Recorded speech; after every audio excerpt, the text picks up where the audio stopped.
No voting?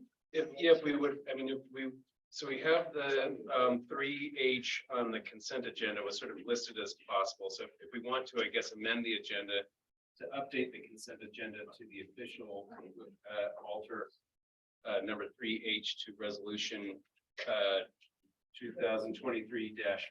Thank you, sir. Okay. You make it sound so legal that way. Thank you. Last call for adjustments. Okay, so all in favor of the agenda with the two presented modifications, say aye. Favor, say nay. Abstain. Okay, so agenda is set. We will go ahead and open the floor for member comments. Graham, your speech. Thank you, John. The board encourages comments about the cooperative from its members. The board asks that each participant's comment pertain to cooperative business. Those wanting to address the board during the public comment period are granted 5 minutes to address their topics. Lengthy comments to the board should be submitted in writing. Formal complaints must be filed in writing and submitted in compliance with applicable board policy. Comments from the public will be directed at the entire board and not to any individual. No personal attacks shall be allowed. Failure to follow these requirements may cause the public comment period to be terminated. Copies of our cooperative policies and procedures on public comment and filing complaints are available on the cooperative website. And also just sort of note that we haven't quite figured out the ability to accept comments from the public that's watching remotely yet. Have we, Drew? We're still working. We could do that. Could do that. Yep. I think so. I guess we'll open that comment period as well.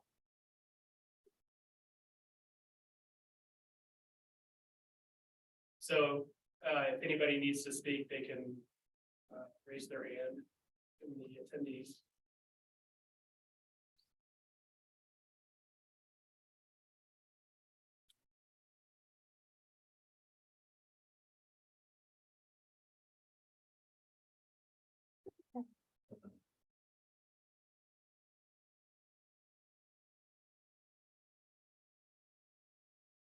Okay, last call from the virtual attendees. Okay, thank you. There were no comments. Let's go ahead and move on. So we have the consent board items as usual. If anybody wants to pull any of them out for individual. Great. Any motion to approve the board consent items? So moved. You get a second? Second. Holly, thank you. All in favor? Excuse me, discussion.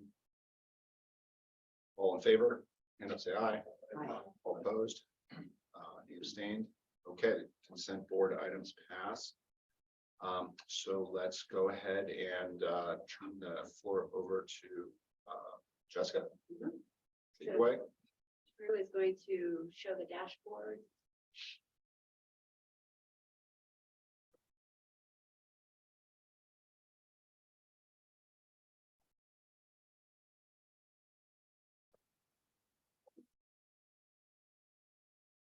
Right, so unfortunately, because we've had an early board meeting this month due to the NRECA legislative meeting next week, did not get our financials early, but Carl is able to report on some of those in the dashboard when we get to that. Is that right?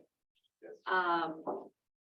But we do have one yellow check mark again with one of our reliability metrics. So you will see there is a change on the reliability metrics. So why we did that is because in our conversations with the board and with staff, we determined that a lot of the numbers weren't very helpful because it was a rolling average. So you never really see what was actually happening. So Jerry did a great job of meeting with the team and Drew's team to figure out what actually would be helpful. What do we want to see? What are we looking for in order to find areas that we need to improve? Those current metrics are not helpful to us either. And so I'm going to have Jerry explain those 3 new metrics and then show in the appendix, there's some maps, charts in there. We're only going to show 2 of those in the public because the 3rd one we can't show in the public because there's critical infrastructure shown. We're not allowed to do that. So we're going to stop. Drew's going to stop there. But that third shows kind of a hexagonal look. If you could see it of the service territory. We're not gonna be showing that because that's not something that is more of an operational map. But Jerry just wanted to show you how he's using that. So Jerry, I'm gonna let you go ahead and discuss. Well, actually, Jerry, would you rather wait to your dashboard item? Or do you want to talk about this now? I got it now. Okay. So the first thing we did on this page is we changed the metric, the year-to-date goal, to just be a constant year-in goal. Because, for safety and safety. Reason being is we took those numbers, divided them by each month, 12, by 12, and it was just cumulative.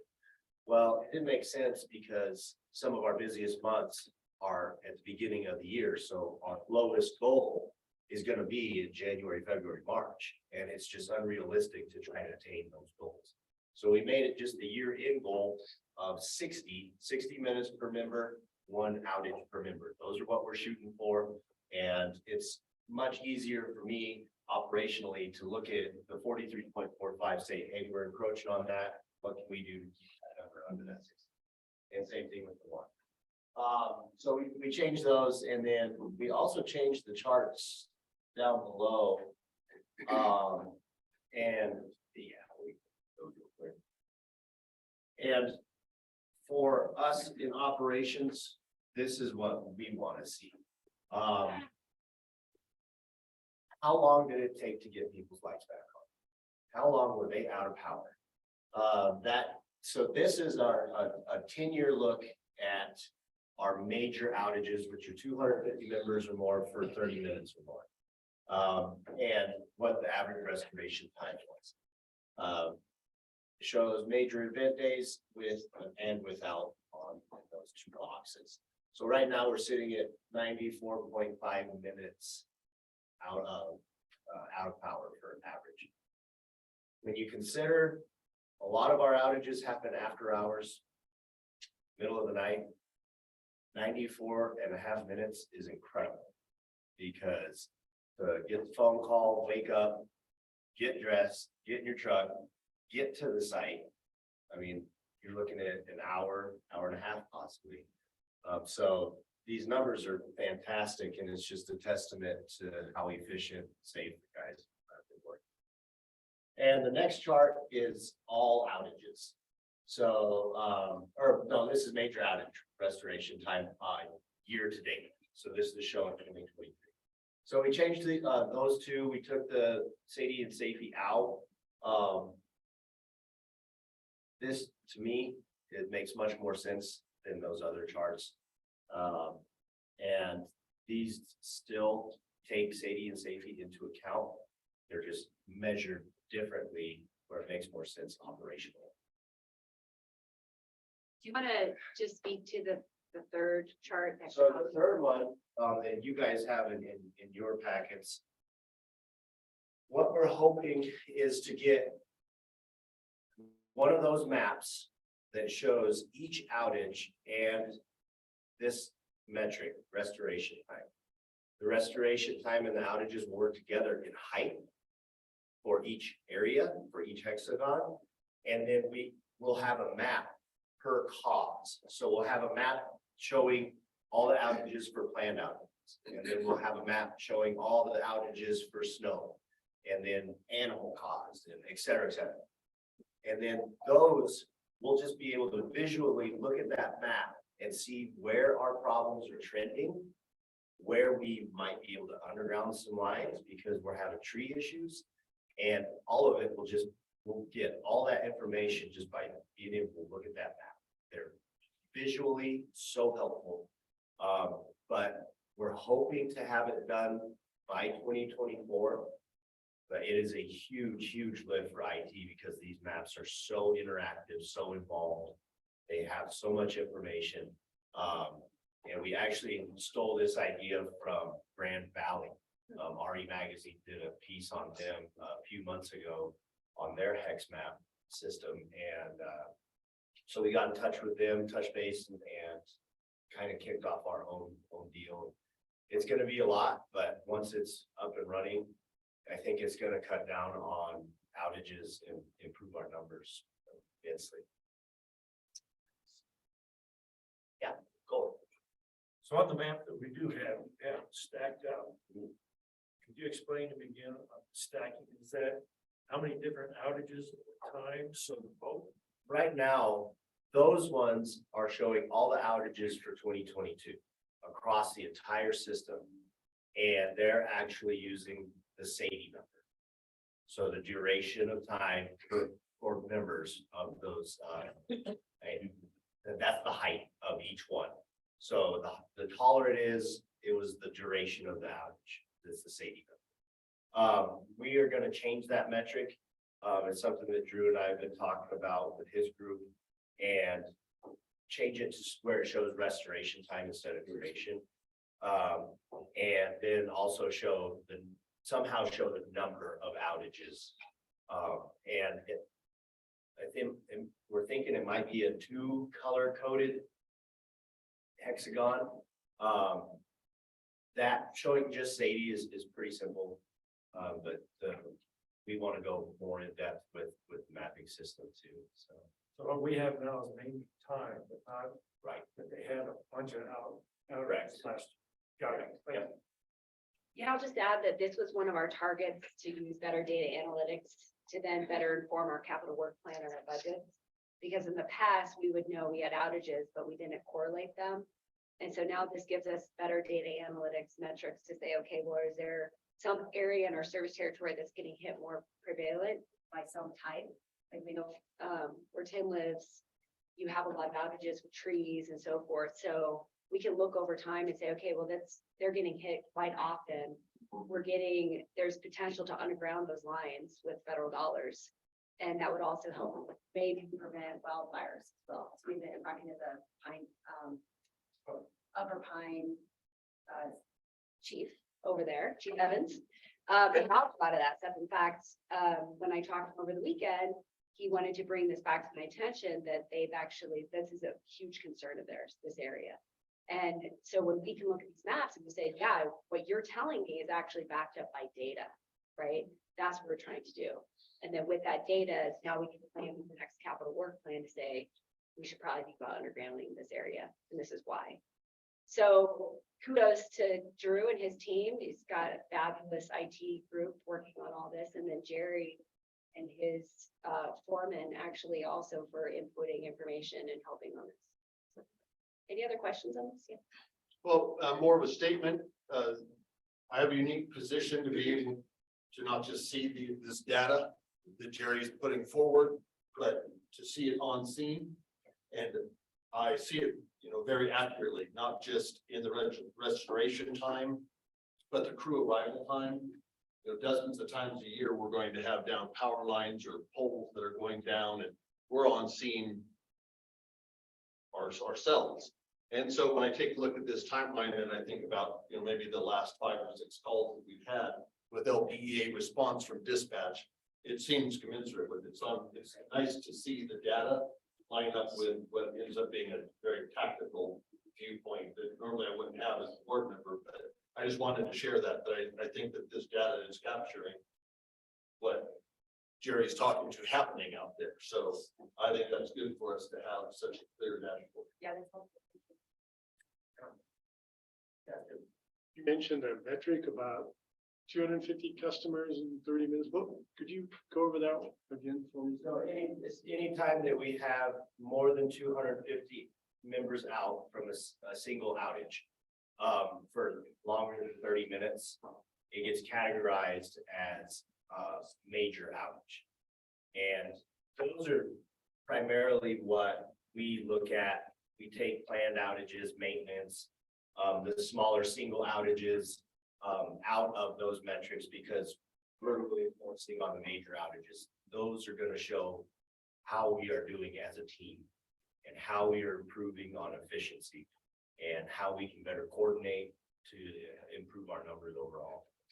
So just an observation that, the time I've been here 30 years, it's gotten much, much better in terms of major outages. So kudos to everyone. I mean, it's really, this winter was pretty remarkable. But I think you're gonna find that as soon as you start addressing and bringing those numbers down, the less than 30-minute outages are gonna rise as an issue for members and customers. So whatever you're planning, keep planning to get it down, even to the small little, I mean, I don't know how many, weren't major outages, but I probably reset the clock on my microwave 12 times every day during these things. So I think you have to start thinking about how you address and measure those. For sure. Thanks. Get in the microwave. That's a lot. There you go. Problem solving. Yeah, sorry. Talk to you. Yeah, my wife told me I was fried. I have a question about the 3D map or chart. So this is an example of a good visual look, because it works with our brains. Do we, in addition to this, because there is so much data, are we doing correlation analysis, regression analysis? Do we have control charts on this stuff? Because that's when that's when the system sees, oh, this is not ordinary, because we get used to ordinary. My concern about this, it adds a layer to this, but I don't want this to be this is how we find our problems, because we have the data, we should be using it, and I'm assuming the answer is gonna be, yeah, this is how we use it. So talk to me. So we are taking everything that we already have and we're just making a visual map. So all the analytics and data that we already track on a daily basis that go into other charts, other graphs, other categories from each department, we're pulling all of those together for one visual map that makes it easy for operations. And so a bunch of the stuff that engineering does and the IT does, honestly, is confusing for me. I'm not super tech savvy. And so this map for me and my group is super helpful, because then we can see where the issues lie. So we're pulling all of that information and into this map. So we're not neglecting it at all. This is just another tool in our toolbox. And do you have a tool in your toolbox that, in addition to giving you those reports, also, red light something that is out of norm? Absolutely. Because figuring out what out of norm is hard in something like this, because there's so much noise. And so, a control chart or something like that is going to help you dampen that noise. So you can say, oh, no, that's just kind of like you do with the MEDs. You say, we really need to pay attention to this. We have to do this, but we have to really pay attention to this. So other than visual, do you have, can you describe some of the alarms or alerts that might go off saying, hey, this is a trend that we need to pay attention to? Well, the trend, we'll be able to see the trends just by the growing height of the hexagons.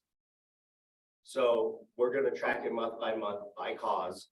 And if we have animals in a certain area, then, and let's say Raptor J, let's take Raptor J for example, and we have outages going up in a certain area, and that hexagon keeps growing in Raptor J month by month, then we're going to know, hey, we have an animal problem.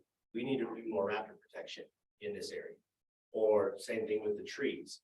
So we're taking all of that information that we pull from our SCADA, everything that the information that we track in operations all comes from our SCADA system. And it is super accurate. Everything's recorded. And then it gets broke down in Drew's group into different causes and categorized. And then we're just taking that information and putting it in this map form. So we'll be able to see the trends, but it's all using the SCADA information that we get from all of our blinks, all of our outages, all of our member calls, our AMI system. It's a wealth of information that Drew's and Dan's group have to filter through before it gets final. We do have, we're talking a lot about correlation right now and the causation of the outages. But we do absolutely have we have more tools than we can possibly look at in a day, honestly.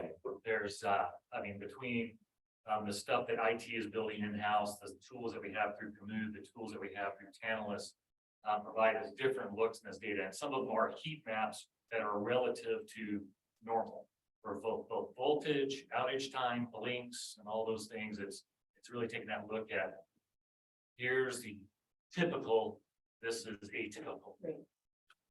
So as we become more data driven, and we should be more data driven, the challenge is we have all this bloody data and it's overwhelming me. A visual thing is one way to deal with it, but there's also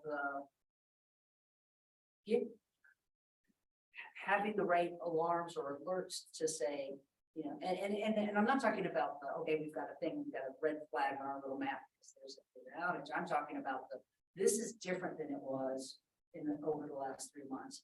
And that's a challenge. And So I encourage you, this is a step, and I encourage you to continue that and say, okay, well, what else can we do? Because visual inspection, because this is what this becomes. I have to look at an octagon, or whatever these things are called. I have to look at this thing, and I could see very easily missing this one down in the left-hand corner because it's almost off the chart, but it's also one of the taller ones we have in that area. But I also then have a report that says, these are the trends. You can ignore everything except for this because this is an anomaly. And that I really encourage you to do. This is sexy. The other stuff is boring as all get out, but it's going to be where you really get your stuff out of it. Once they're broken out into the categories and we have an individual map for each cause, that's gonna be the most helpful. Yeah. Yeah, I mean, I just want to reiterate, there is so much more data behind the scenes that they're looking at. I mean, we've got Brian investigating every outage, after every outage to figure it out. So this map, please don't take these maps as like the only thing we're looking at. Sure. This was just a new tool in our tool of 20 other data points that is just helping, to Jerry's point. You know, we've got to figure out different ways to communicate and figure this stuff out. And it takes a diversity of brains. And so Jerry's just saying, with his diversity of brains, this is what works in addition to the 20 other points. So your point is totally well taken, and we're actually doing that. It's just, he just wanted to show one more box that they were looking at. And I'm trying to understand what some of those other tools are. Yeah. So totally get, this is a tool, but it's a great tool. Yeah. And Sure. you got it. I'm glad we've got 19 of them. No, I'm with you. I think it's important to have all the data, and what Dan is just saying, we are just now making all those connections with all the data. So we're not just using a map to look at, we're actually using the raw data. We're looking at, KMU, we're looking at the Tantalus data, and now it can tell us a bigger picture, right? So no, you're right. It's just, it would take several days to go over all the data points for doing that. So anyway, good discussion. I hope everybody likes. Can I make a comment just Yeah. on a slightly lighter side? You know, I was Yeah. kind of worried they're gonna stop using Sadie because we're kind of Yeah. going that way a little bit. And it was really troubling to me because a couple of years ago, I got this new border collie and I needed a name for her that was about something energy. So her name is Sadie. Yeah. And it helps me explain that. And even some concepts. She's kind of a mascot for this country. I'm really relieved we're gonna keep that around. Her name. Really like Sadie. Yeah, she's fabulous. Should have brought her. I will. She could be a mascot. Okay. Yes, I have a separate question on On our first chart, and I You're just. gonna get serious again? Drew, can you go to the next? So what the dash- No, No. Go back to the mini dashboard. There we go. Yeah, super. No. I'll send you no. a picture of Sadie Sadie. right up there. There we go. Kind of keep things a little, Can you speak slowly to me about what the change is? I heard that there's a change, but I'm not sure I understand what the change is on this. For the reliability section. Yes. Jerry, do you want to go over that again? The reliability for the AC, for the whole thing, you said this is different because we used to report it differently and maybe Right. something got hidden because it was the beginning of the year. And I just needed to explain slowly. okay, so. What it was before is we take 60 divided by 12. For each month. And so then we're shooting for our goal for January would be 5 minutes per member out of power. And it's an unrealistic number when our year-end goal is an hour, not 5 minutes per member. Okay. And so 5 minutes for February or for January is totally unrealistic when that's one of our biggest snow months and biggest outage months. So of course, our numbers are gonna be higher than that 5 minutes. And then same thing with February, and it goes to 10 minutes. That's our goal. Instead of the 60 that we're really shooting for. And so that's why it was showing a red X for both that and the system interruption. Because there was no way we were gonna meet 5 to 10 minutes during some of our snowiest months. Okay, So so, we changed it just to the year end. okay, so the light bulb just went off. Thank you so Perfect. much for that. Yep. Do we, when we look at the, right, the things that's, Here you go. I'm sorry. It's being in I missed the person. pun. I feel so badly. When we look at Sadie in comparison to other co-ops and such, and I forget what's the name of that, that whole thing. KTO. Yeah. Yeah, KRTA. KRTA, yeah, okay. So this isn't a KRTA anymore, how we report this, but we still do those KRTA comparisons on Sadie. So this is more for a kind of a realistic, but then from a comparison standpoint, so that we're all comparing apples to apples. Right. We still do that. Right. Oh, excellent. Okay, Yeah. got it. Thank you very much. Yeah, would it help? I mean, because it gets confusing. Would it help if Jerry just kind of identified what we're looking at now, just in the email, or did everybody get that? I think an email, first. Okay. Would take time. Yeah, thanks. Yeah. Good stuff. So. Excuse me, put my hand up here. So what I heard was any member less than 60 minutes loss of power per year. How do you measure that on a monthly basis? Is that what I heard? 60, any member would have less than 60 minutes per year loss of power. That's the goal, right? Correct. And so what you're trying to do is just measure it. How do you do that over a year? That's what you're trying to struggle with. How do you show it month to month? Right, exactly. That was the issue. We are showing it over accumulated year. And how did that help anybody? We want to show it. How are we performing every month? So if that member loses it in January, we don't have much, we're definitely gonna blow it by. Sorry. Gotcha. All right, that's very helpful. Thank you. Yeah. That's very good. Yeah, no, it's good stuff. I mean, it's been a hot topic for us to talk about for a while, so it's very good information. Okay, I just need a new microphone. you see my, okay, next Yeah. page. Appreciate that. Oh, yeah, that's where, see Rachel.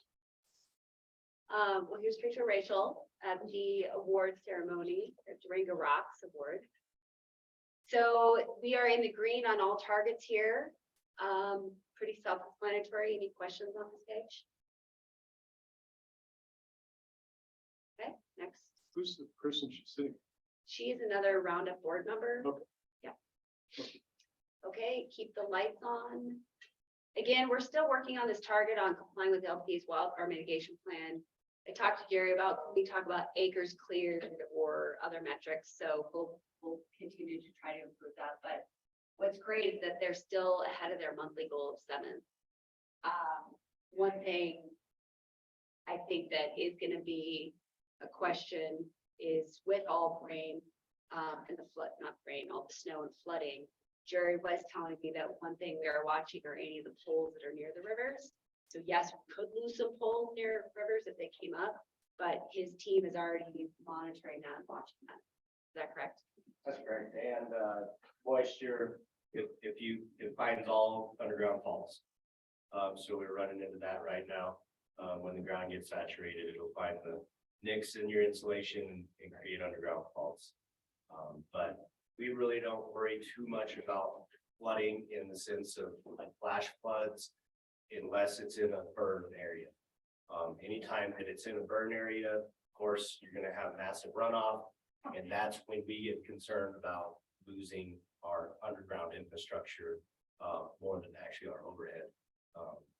J boxes can get buried, washed away. that kind Those ground faults cause an earthquake? of- Nope, not these. Not yet. That's old, that's a good. And then on the capital plan, I just want to highlight the mobile substation. So at noon, we're hoping that everybody can quickly grab their lunch. And then we'll maybe take 15 minutes to eat, and then we're gonna go walk over and visit the mobile sub. And then we're also gonna take a quick tour of the dispatch center. Joe's been asking for that a long time. So we'll go do that at noon. Okay, yes, I have a question on the pole attachment audit. yes, I remember you were talking about, being worried about Yeah. unauthorized people Yeah. connecting and stuff. Can you talk a little bit? yeah. Dan, do you want to give that update on the pole attachment audit? Because we're still going through all the data. Dan or Jerry? Jerry? Yep. So we have all the data. It is I'll tell you. It's a what? I'm sorry. It's a huge file. So right now, Don Short, our GIS specialist, is going through the data, tying it in with our system, getting all the numbers, and the company that did it for us, they did a fantastic job. So we have accurate records for each pole that has an attachment and who owns it. And so once we get that information separated out, and our records will then be accurate, then we can bill our attaching companies. And then from that point forward, our inspector, he still has a lot of work to do from the information they gave him to update our records or just the actual physical attachments that he deals with. Once that's all complete, then it's going to be much easier moving forward for all the new attachers. Now, team came in last year and they've been throwing up fiber all through town. And they're slowing down our pole attachment process because of all of the make-ready work that we're gonna have to do for them. So it's postponed, or not really postponed, it's delayed finishing up our end of it, because team came in with this huge project. But we are getting very, very close. We've been working on this for almost 3 years now. And it's gonna be really nice to have accurate records. And it's mainly a safety concern, right? I mean, there's not revenue involved. Revenue There's involved. cost. There's definitely revenue involved. Okay. Yeah. And so you're talking like thousands of poles and dozens of companies, or what's the? Yes, that's pretty accurate. So we think that about half of our poles, we have 40,000 poles on the system. We think about half of those have attachments on them. A lot of them have multiple attachments. If you look any alley downtown, it's just a mess, and it is a safety issue, major safety issue, because the poles are rated for a certain load. And the more weight that you put on them, the weaker that pole gets. The more holes you drill, the weaker that pole gets. And we also don't want companies attaching their stuff too low or too high, where trucks are going to catch them or they're going to be in our power space. So this audit, it's going to hold the attaching companies' feet to the coals, and they're going to have to be liable for anything that is out of compliance. We're gonna, if the next attaching company comes in, they're gonna have to bring everything up to compliance on their dime, so. Oh, so that means a new pole? On the pole, yeah.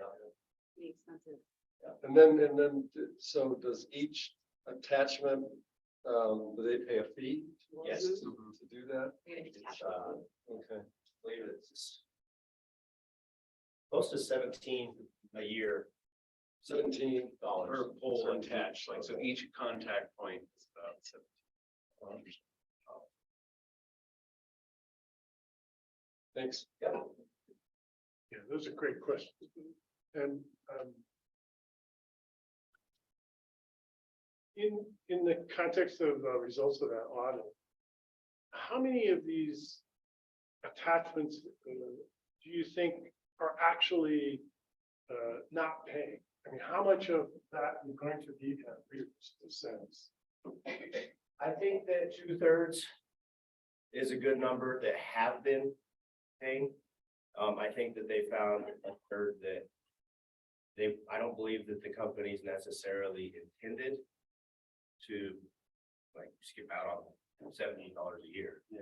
I think they just missed somewhere along the line, or it was a new company that came in, didn't know our processes. And there are a couple places where we know for a fact they went in and just threw whatever they wanted up. But I think overall, probably 2/3 have been being paid. Now I'll have to wait until the final numbers come out for more accurate assessment. When do you think that might?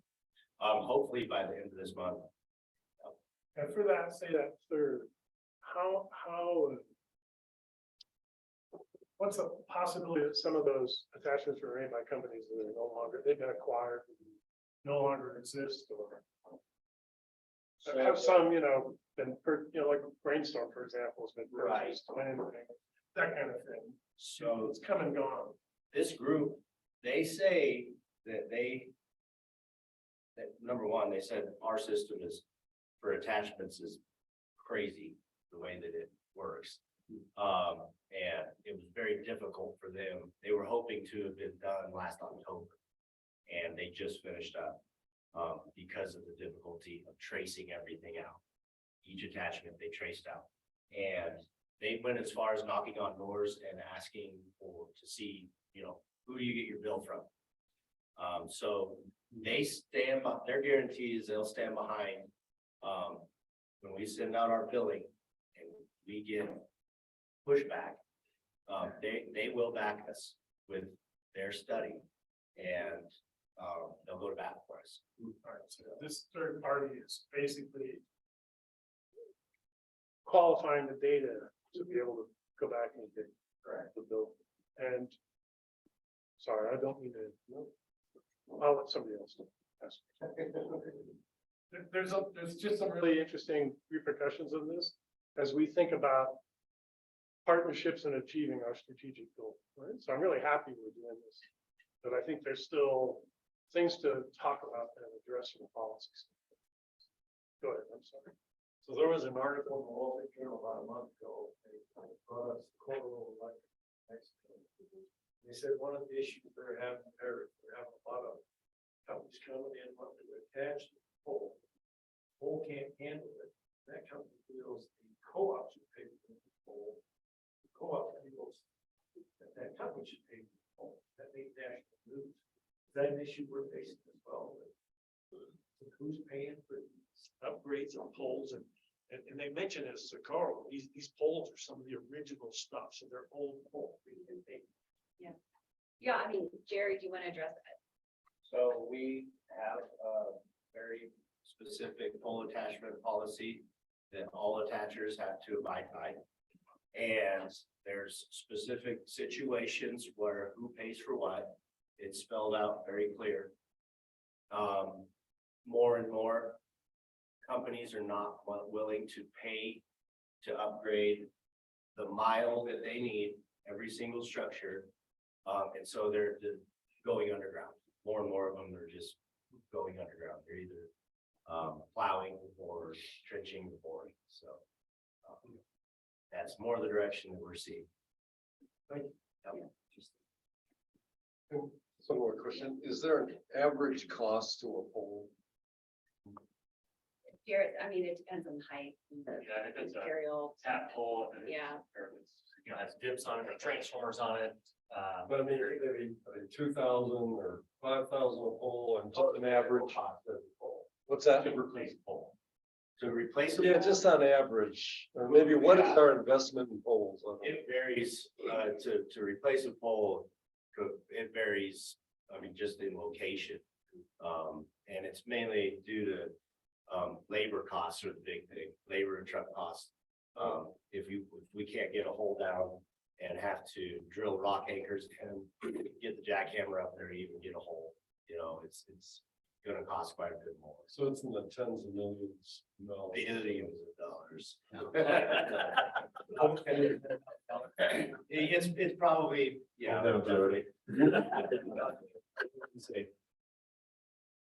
It's probably around there, 4 to 10. Yeah.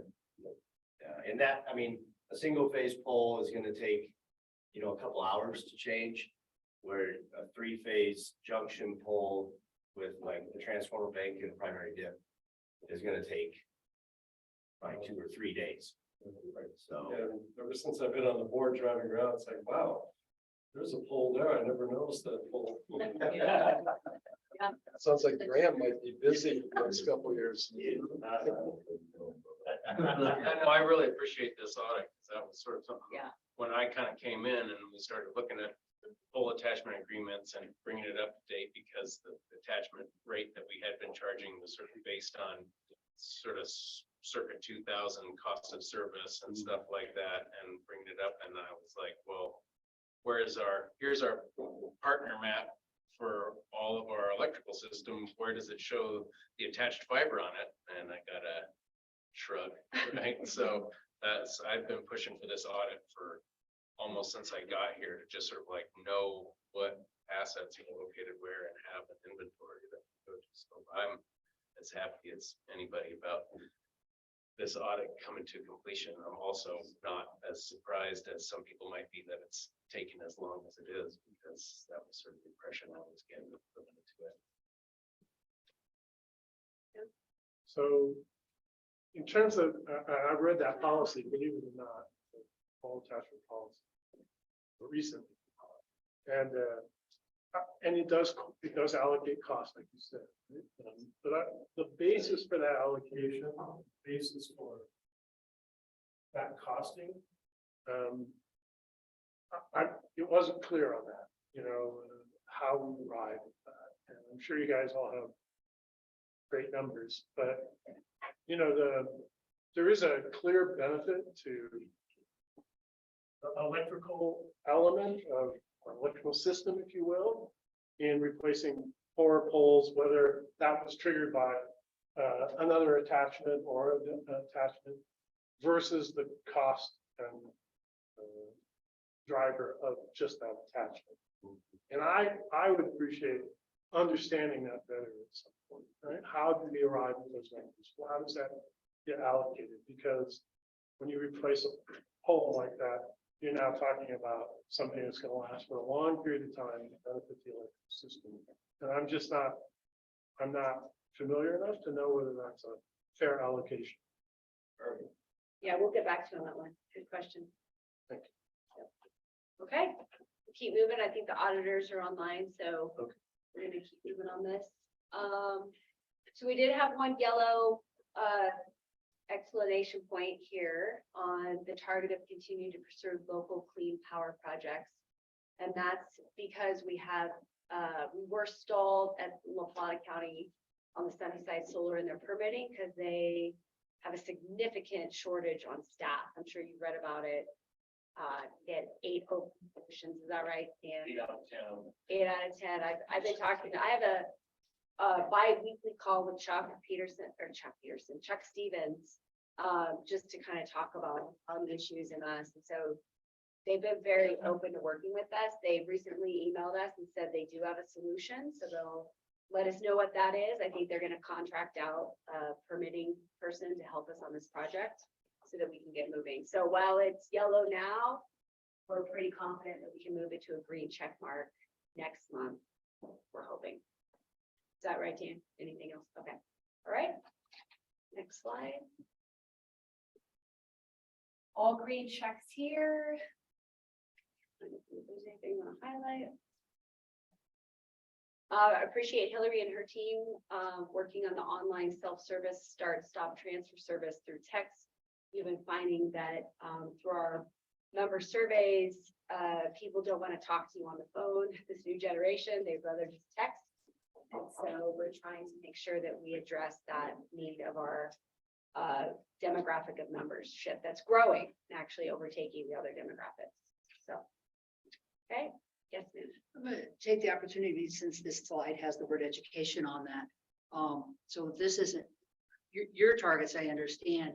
I would like to propose that a future agenda item be about our targets as directors and our education and understanding what our minimum requirements are and what our duties are as regulators and as key stakeholders in this process. So I'd like to see if we can get that on a pretty soon agenda item. So I'm requesting it from you too. I think we might see a little bit of it when we look at your policy committee is looking at the expenses thing, and so there might be an opportunity to discuss a little bit around that. But I'd like it. I think it's a really key item. So that's my request, please. Thank you. On that point, I am going to be sending you an email. We have been invited to join the Northwest Public Power Association, and that is an education group. I don't know if you've heard about it, but it's a very, don't get caught up in the Northwest because it's actually all along the West Coast. It goes from British Columbia down to California. And now it's going into, it's Wyoming, actually. A lot of the tri-state Wyoming co-ops are now members. And they talked to me at the tri-state meeting, and now there's a bunch of Colorado co-ops joining. And what it's a benefit is it's a great combination of directors and staff. And they're like CREA on steroids for education, but then also NRECA, but a little bit more focused on kind of regional issues. And so I would encourage you all to take a look at the website and the trainings. It's actually a great one. And I think you kind of brought this up, Kirsten. It was on Robert's rules and how to be an effective board member during board meetings, following Robert's rules and governance. There's a ton of education for staff on safety and future of reliability, future of demand response. There's just some great education components on that. So we got a good discount to try them out for a year, but I will be sending that out. Northwest Public Power Association. And again, they are expanding across the West Coast. Tri-State became a member as well. I don't know if they're a full member, but they actually sponsored the Women in Power event that I spoke at, just a couple months ago that I brought my women staff to. I actually had a director panel there that was really great, hearing from other co-ops. So, and Tri-State sponsored that event. So they're also involved. So anyway, I'll send that out. But to Kirsten's point, it has a great menu of suggested trainings for even new board members or continuing education. Okay. I know some of us get tired of NRECA, though. They do have some good training. I've been invited to be on the director advisory group for NREC. I think there's 12 of us. And we look at training a lot and what's involved. So it's kind of, it's one of those topics that's kind of hot in my head. And I want to just make sure that we're doing our duty. So, and there's so many places. There's this Northwest. Yeah. CFC has a lot of training. NREL? No, well, NREL too, but who's the SRI. who was that woman who spoke at the tri-state? EPRI. Thank you. I had three of the. Yeah, you did. They were all okay. So all Yep. sorts of great sources. So Yep. let's get Yep. on it. Yeah. Great. Thank you. Absolutely. Okay, I think, so again, this is, Carl does not have the financials. He can give a quick snapshot. Again, I think the auditors are waiting, but I did want to highlight this picture won the month award at NRECA for the most voted on picture for co-ops. So that was kudos to Jenny Taylor for going out in a storm and taking these great pictures. Carl? I've been advised, we have our first draft of financials completed about half hour ago. And we have met all of our targets for March. It's looking very similar to January and February, very strong sales due to the cold weather, which has driven margins about $600,000-700,000 over what we budgeted, but that's all coming from sales.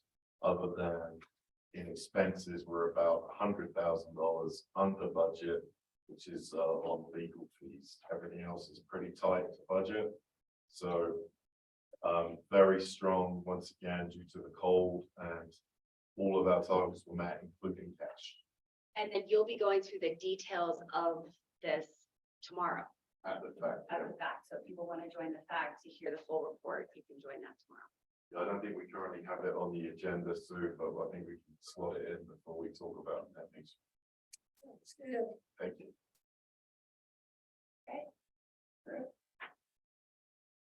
So our last slide of the dashboard, all green checks. We did add another application for grant funding, and that's that green check with the Southern Ute Indian Tribe. I believe we mentioned this at the last board meeting, so this is just another data point on that. Excuse me, just clarification on, did we hire a grant writer? We did not. I thought- Well, actually, I'm sorry, we did hire. It was through Tri-State. Tri-State hired the company, and then they offered for us to, was it a discounted rate? Yeah, the Aranet, we have not used them yet, but we're looking at using them for the next batch of grants that we're doing. Thank you. Okay. And this is the mobile transformer that we'll go out and see. I have some questions on the appendix, but Sure. I don't, but we also have the auditors waiting, so I'm just asking the, Carl, what do you? John, what do you, can I, you want me to ask these questions now? You want me to wait until after the auditors? Are these guys on the block? Are they on the clock? Are they? I said to Tammy about 10 o'clock. Okay, We've got 5 minutes. okay. Don't take 5 minutes. I have a couple. Well, can you go first? Because I'm always last. And the future. I'm texting her. Go ahead. On the DER, the 3000 KW, are we doing anything promotion wise to talk to folks about how they can become part of the DER? Yeah, did Deanna? I'll touch on that. Right now, we're still in the pilot phase. We have to make sure we have scalable products before we really go out to the public and do these. So we've got a lot of testing going on, with water heaters here on, this is why we did the NSU project, making sure that we've got the control. There are a lot of things to have in place before we really push things out. You got 4.5 minutes. Well, I asked this a little bit about, just so I hope this isn't out of left field. Down in the appendix, we have the contractor stuff who bought, we bought stuff. And I saw Ecosphere on that. So that got me thinking about NEPA and stuff. And I learned a lot from the response you gave. So I'd like you to share that because as a director, I didn't even think about, oh my gosh, that's one of those things we have to follow. No, that's a great point. And I'm gonna hand that over. NEPA, anything, NEPA. Yeah, so, and I would would say that, the concern, so the issue is, how do we prepare for and anticipate issues with endangered species or other sort of, regulatory issues like that? And I think, one of the key decision points we have a lot of in this territory is federally regulated lands that are covered by the, BLM, Forest Service, tribal land, BIA land and stuff like that. So we have quite a bit of it. And so anytime we cross that land, it is sort of part of our engineering and design work to anticipate not just endangered species and environmental impacts, but also cultural and archaeological impacts and stuff like that. So we have, the real person with the real answer to this is Travis, our right-of-way specialist, who is extraordinarily well qualified. He's used to navigating these sort of federal issues and is very on top of this, not just when it comes to endangered species, but in terms of pretty much all of the regulatory requirements that come along with developing across federal lands. So Jessica forwarded this question to me yesterday. I went out and immediately went to talk to Travis and got I gave you about 5% of the information Travis gave me, so, yeah. It's always good to get educated. isn't Yeah, it? oh, yeah, it was, and so Travis, is Travis has a lot of experience. He came to us from CDOT and, they have a lot of similar issues of traversing federal lands, especially in this part of the state and stuff. So he not only understands the regulations very well, but has good relationships with people who administer it on the federal side. And so he's very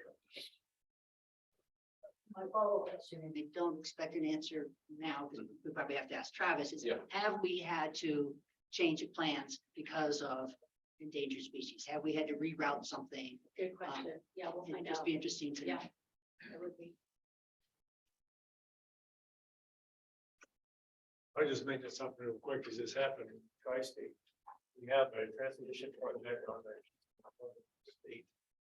We ended up with an endangered chicken, a prairie chicken. And they said either cease and desist or pay the appropriate price market. The minimum $900. Very small part of each per chicken. Well, that's what we're thinking, per chicken, yes. But that's the minimum. It was up there and it, I don't know what else we've been into, so I think we have to be very careful with this. That hurts. Yeah, I was involved with the spotted owl issue in the Northwest, anyone, Yeah. and salmon. Thought I'd get away from all that. Now you got the chicken. I got the chicken. I do the eggs. Cannonballs. Probably. Spotted out, in case like a baby comes in. Oh my gosh, yes, that's right. In Pagosa, we have the Pagosa skyrocket, which grows on Mancus Shale, which is half the county. Okay. So you will, I know your lines go over skyrocket right now. Yeah, That's one of those easy ones to trip into. yeah. And that's where my experience with Ecosphere, who was on the contractor thing, Yeah. came through. So Yeah, it's everywhere. it is everywhere. The habitat is everywhere. The Yeah. plants, sometimes. Okay, All right. we're ready for, So before we push on, since we covered a lot of material there, I think I want to take just an extra moment in light of the unbelievable winter that we had to say thank you to the staff and everybody who's out there every night, making sure that the lights were on. It was an incredible year. I know you're. Let's check out. Yeah. As it would be. But again, thank you. Thank you to all you guys. Yeah. It was a hell of a year and you guys really turned it out. So, No, we thank you. appreciate it. We had an all employee. We had an all employee meeting I just hear yesterday. from the floods. I know, right? And so we had all the crews from Pagosa and here we closed both offices to come together and celebrate all the effort. So thank you. That was great. Yeah, we'll pass. Great to hear. You're declaring winter over, officially over. All right, let's get on with it. Carl, you want to lead us through the audit discussion? Sure, I've just texted Tammy Totsky, who's our partner with Orbis, formerly PKD. And hopefully she will be getting on to join us and run through the audit very shortly. Carl, do you want to kind of give any kickoff? Yeah, so just to summarize the process real quick. They do some remote testing work before the end of the year, around November. And then they're on site to the end of January, beginning of February. Everything went smoothly. No significant issues were identified. So we will be getting a clean audit opinion. Unless Tammy's gonna like rock my world and say we're not in a minute. So the audit is kind of the first step we have to go through all of those year-end processes. Once we do once the audit's finalized, then we file our Form 7, which is the financial and statistical document that goes to CFC as our lender. And then from there, we can also file the Form 990 with the IRS. So I want to thank my staff, especially Monica, who is our main contact with the auditors. with Tammy, who I can see has now joined us with a very fancy Fortis background. And I think it went very well. I know Tammy's having some struggles with staffing, which is kind of a, national problem. But we got there and we got the job done, and I want to thank her and her team for that. So Tammy, I just gave a quick intro on the process, so over to you. Okay, can you all hear me? Yes. Okay, good. I'm glad we aren't having struggles with some technology, so that's always a good start. I think that I can share my screen here, so I'm going to pull up a little PowerPoint presentation and we will get started. So let me know when you can see the screen.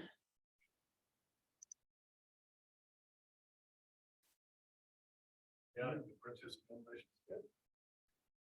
You got it?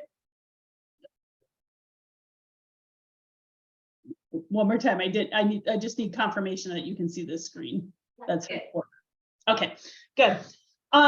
Okay, like Carl said, I'm Tammy Totsky with Fortis, and I just wanted to put a quick little slide up to say, yes, that's a different name than last year.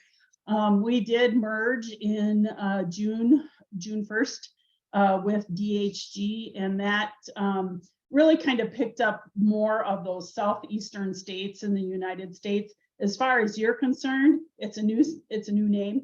It's a bunch of flashy red coming your way, but really your team in the Colorado practice unit stayed the same. Our Denver and Colorado Springs offices are still up and running and in existence. So that was just a quick little intro on Fortis. I know that you have a lot going on today, and I can keep my comments pretty brief because when you look at an electric company financial statement, you will see that there isn't a whole lot of change from year to year, which can be good or can be bad, depending on where you're looking at. I do want to make sure that you're progressing along and not stalling in a certain area, but it also doesn't leave a ton of information to talk about. But just want to kind of recap on, what our responsibilities are from an audit standpoint. Remember that we're forming and expressing an opinion on the financial statements and the information that you've provided to us. Of course, that has to be in accordance with generally accepted accounting principles, and in your case, even some government auditing standards. Those are the rules that I need to follow, and so there's certain information that I need to make sure you get. And another thing to point out is that in that opinion, this procedure is designed to obtain a reasonable assurance rather than absolute. And what I mean there is that remember that we look for the risky areas. So we go in and say, I think this section would be a place where we need to concentrate a little more time because there's probably more risk here than there is in another area. So what that means is we don't look at every single transaction in your books, but we do plan our audit accordingly to make sure that we're covering enough of the population and sampling. And if we were to find an error, we would project that out into our population. That also being said, and I want to make another special point, is that because you have an audit, that doesn't relieve the board of any, or even management of any kind of governance responsibilities. You are sitting on the board as fiduciary members in helping the cooperative run smoothly. So even though we look at your numbers and issue a report, there's still an importance of you to review those monthly board packets that you get. If there's something in there that, gosh, it just isn't sitting right, or you have a question on, or maybe this didn't come up before, ask. We're giving you the information to make sure that you're looking at it, reviewing it, and coming forward with questions. So just make sure that you keep that in the back of your mind. And then, of course, the materials that are in this presentation are for the use of your board, your management, and then others that you deem within the cooperative that need to know this information. All right, so our opinion was a clean opinion again. The financial statements referred to were presented fairly in all material respects with the position of the association. We did make a paragraph in there for Fast Track Communications. That is a subsidiary of La Plata, and you own 76.25% of that. Their audit report was a little later than expected this year, and so I think I got the final last Thursday, and that does need to be included in with your financial statements. So it was kind of a mad dash at the end to get that in there. But I think we're good. It's all in there. The numbers are finalized, and I think maybe going forward, we just need to probably keep a better track of when that audit report will actually be available as it falls within this meeting. There was a new standard that came up that was related to leases, and you may remember me calling or talking about this last year. It's where if I have a lease that's significant to the company, I have to put an asset on the financial statements, and then I need to put a liability that shows what really is left to pay on that lease. I will say that Fast Track did have to adopt that method also, and the lease footnote that is in your financial statement is mostly related to them because they did have a $136,000 lease that they implemented. As far as La Plata goes, we took a deep dive and looked at a lot of those statements. Monica and Carl prepared a really detailed listing for us. We got into some of the easements and right-of-ways, which are also applicable under this standard. We looked at, space leases or anything out there, and kind of came down to the conclusion, there's a variety of factors that goes into it. And I mean, just top level easy ones, they have to be in writing, they have to be more than a year, it has to be something I can touch, it's got to be a tangible asset. Intercompanies don't matter, less than a year doesn't matter. So there's all these different variations that you have to go through. And I think when we looked at it for La Plata, when we got down to the guts of it, there were only about 2 or 3 leases that maybe would have fell into this category, and they were pretty small. Where you probably had the biggest feeling was in the land leases, in the easements and right-of-ways.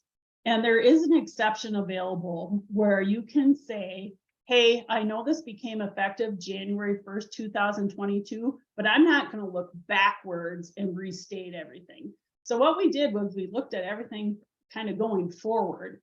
And again, there wasn't a whole lot of activity in 2022 that would have to fall under this standard. So I did want to make sure I mentioned it because it was an accounting principle adoption that you did make. But as far as La Plata is concerned, it did not have a significant effect on your financial statements. However, it is disclosed in the footnotes, and most of that is due to Fast Tracks. We did have some entries that came through on the audit, but all of them were provided by Monica and Carl. And it was just for third-party information that was received after the fact. So, you have a December 31st close, and then come March, you get some property tax notices, a tri-state true-up, and also that Fast Track audit report where you do need to do some adjustments just to make sure everything lines up at the end of the year. So those were posted, but as far as from an audit standpoint, we don't really consider those to be audited entries because they were audit entries because they were prepared by your team. All right, so I think the easiest way to say a lot of information is with a picture. A picture can give you, 1,000 words in it. So I think I'm throwing up a couple of graphs here for you to kind of run through very high level and really where the changes or really where more people kind of tend to look at when they are talking about the financial outcome of the company. So if you look at this graph, this is just cash and cash equivalents, and it's for the last 5 years there. And you can see, remember 2020 was our pandemic year. And so we did have more cash on hand in 2019, 20, we had to dip into our cash a little bit, but look at how from 20, 21, 22, that cash is steadily growing back again. And we're almost at that pre-pandemic level where we were in 2018. So, good news on that front. I think at the end of 2022, we were sitting with $14.8 million of cash in the bank. For property, plant, and equipment, I think you're ranging between $8 and $10 million of investment each year, which is very healthy and shows that you're not sitting stagnant and just, waiting for something to break. That's a good effort of keeping your equipment new and still being able to use accumulated depreciation against that. If you look at the total numbers on the audit report, the plant did go down a little bit this year. In 2022, we're having a $170,000 worth of property, plant, and equipment compared to about 171 last year. So there were some retirements in there, some bigger depreciation, which affected that number. But again, very healthy plant additions for the year. I always like this graph because people always like to see that long-term debt going down. Again, you have a steady path. You're showing that your debt is going down. We didn't have any new borrowing on actual long-term debt, but there was a pull down from the line of credit this year for $1 million. That matures in 2049.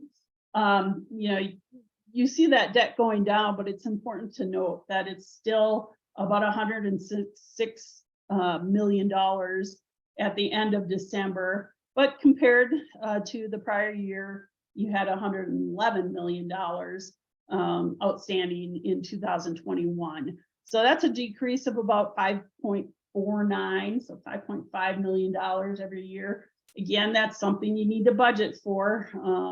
That's a payment that's going to be out there for quite some time, and you just need to know that part of that budget for moving forward has to, of course, be allocated to your long-term debt. Okay, this is where it gets a little interesting. This is your blip on the screen, if we can talk about a blip.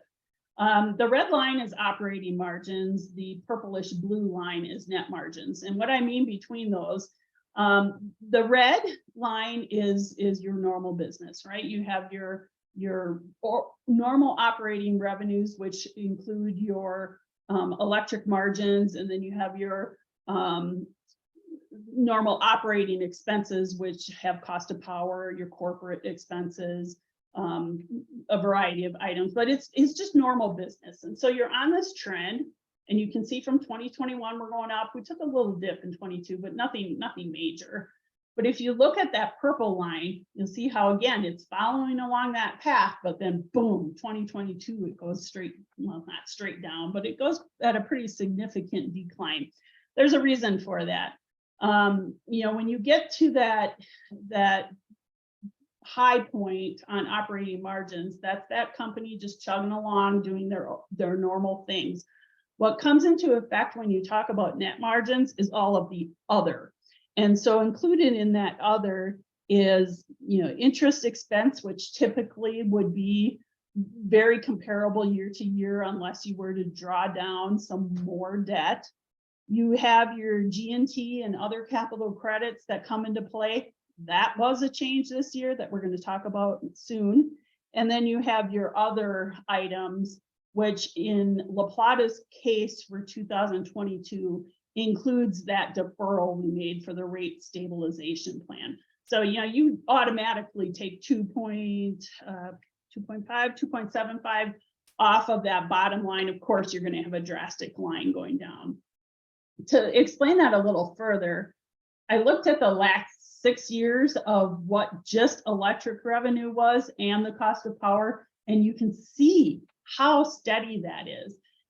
That's good and bad. I mean, of course, that's good because the pandemic didn't really affect your revenues. Can I say it's bad? I mean, it's just electric industry that won't vary much, but it also means we need, if we want to grow that company and find new revenue streams, it's going to come from somewhere other than this, and you're well aware of that. But I think just seeing that in a graph like that for the last 6 years, even the margin between the teal color, which is your electric revenue, and that purplish color, which is your cost of power, that didn't even vary much. So, you know, sometimes you'll see these revenues stay flat like that, but then you'll see that cost of power increasing. And so, I mean, this is just showing that it's a very, very steady industry.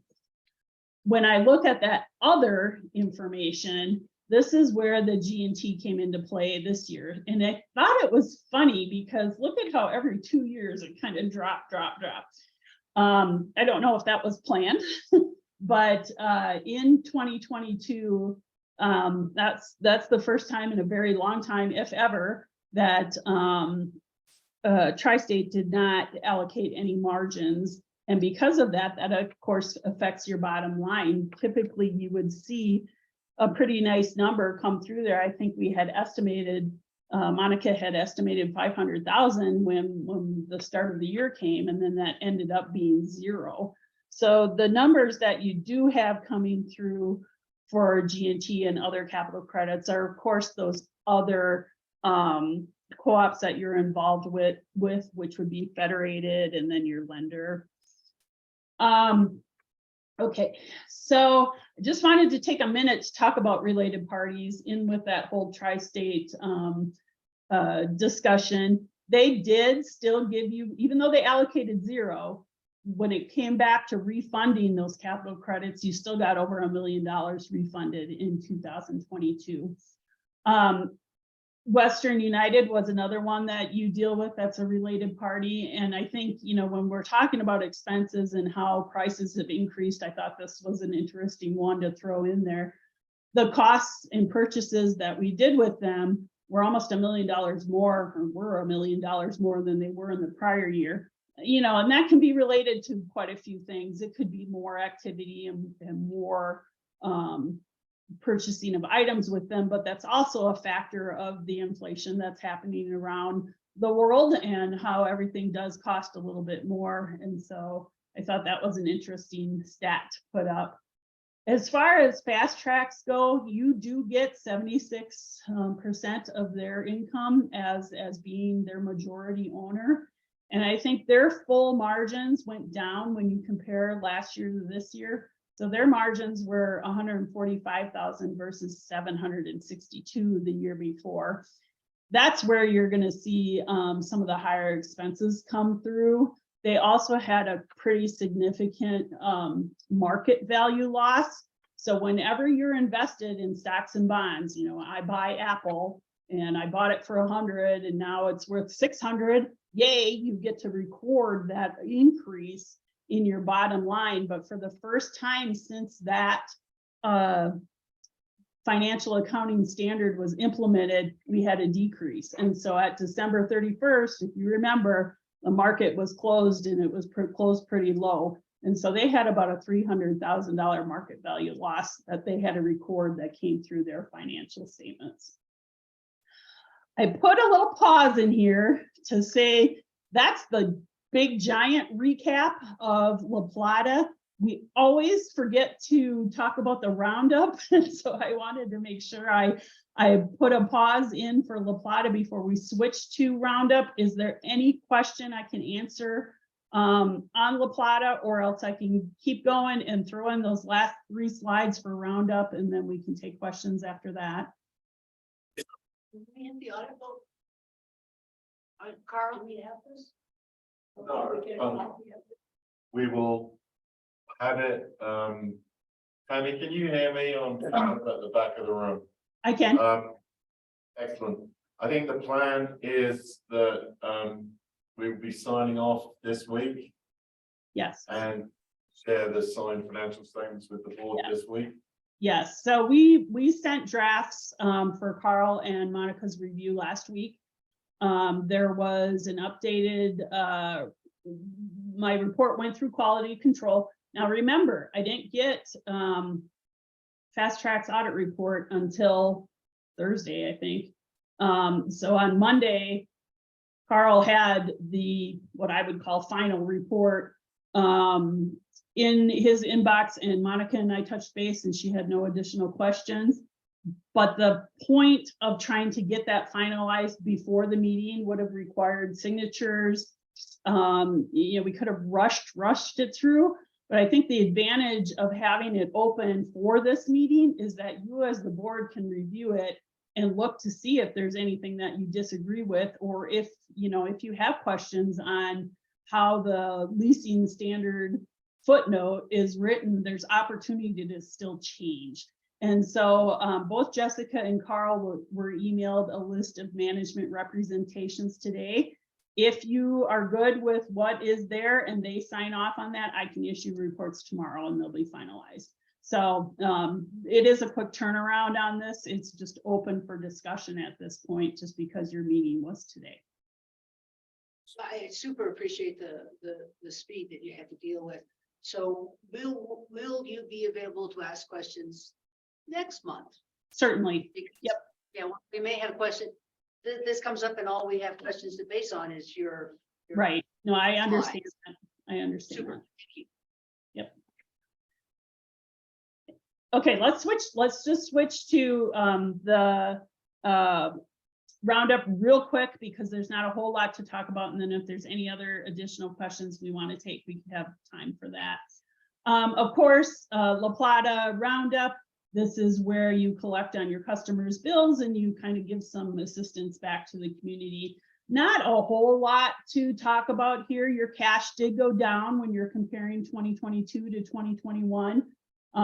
Your certificate of deposit, of course, went up for a little bit of interest. But you'll see when we get to the next pages, there's a reason why cash went down. You spent some money. But the good news is that contributions are still rolling in. You saw an increase over the prior year. We consider, roundup to be pretty consistent. It's going to reflect your customer base and those people that want to elect to contribute to roundup. So we don't usually intend to see a big change there, but we'll take a $4,000 increase. That only goes back to the benefit of your community. So I think that was great. And then here's where the change was. We had cash disbursements in 2022 of over $100,000. And before, in years prior, that figure was about 94,000. Included in those are your miscellaneous donations, which I would say are the ones where people will come and request from $250 up to $5,000. And that really did take an increase this year. So, you had a variety of other people come forth and ask for some contribution to their request. And so that was about 91,000 versus 56 from the year before. At the end of the year, there were about $23,000 outstanding. A lot of those cleared in January and February. So maybe my only improvement point would be to maybe say to those people that are requesting money, you're coming to us requesting money, we would appreciate if you cash the check timely, because that does when you're dealing with tiny little numbers like this, that outstanding checklist of $29,000 does have a swing on if you were to be budgeting for this kind of thing from a year-to-year basis. So I think that was probably my only note. It isn't one of concern, but it's one that, from a bookkeeping standpoint, it'd be easier to track if Monica knew that those checks were going to be cashed every month. But I realize there's a lag there, but that was really the only thing I saw there. So that is it in a nutshell, about as fast as I can do it. Are there any questions, or is there anything else that anyone would like to discuss? I have a question. I don't know, can you hear me okay? I can.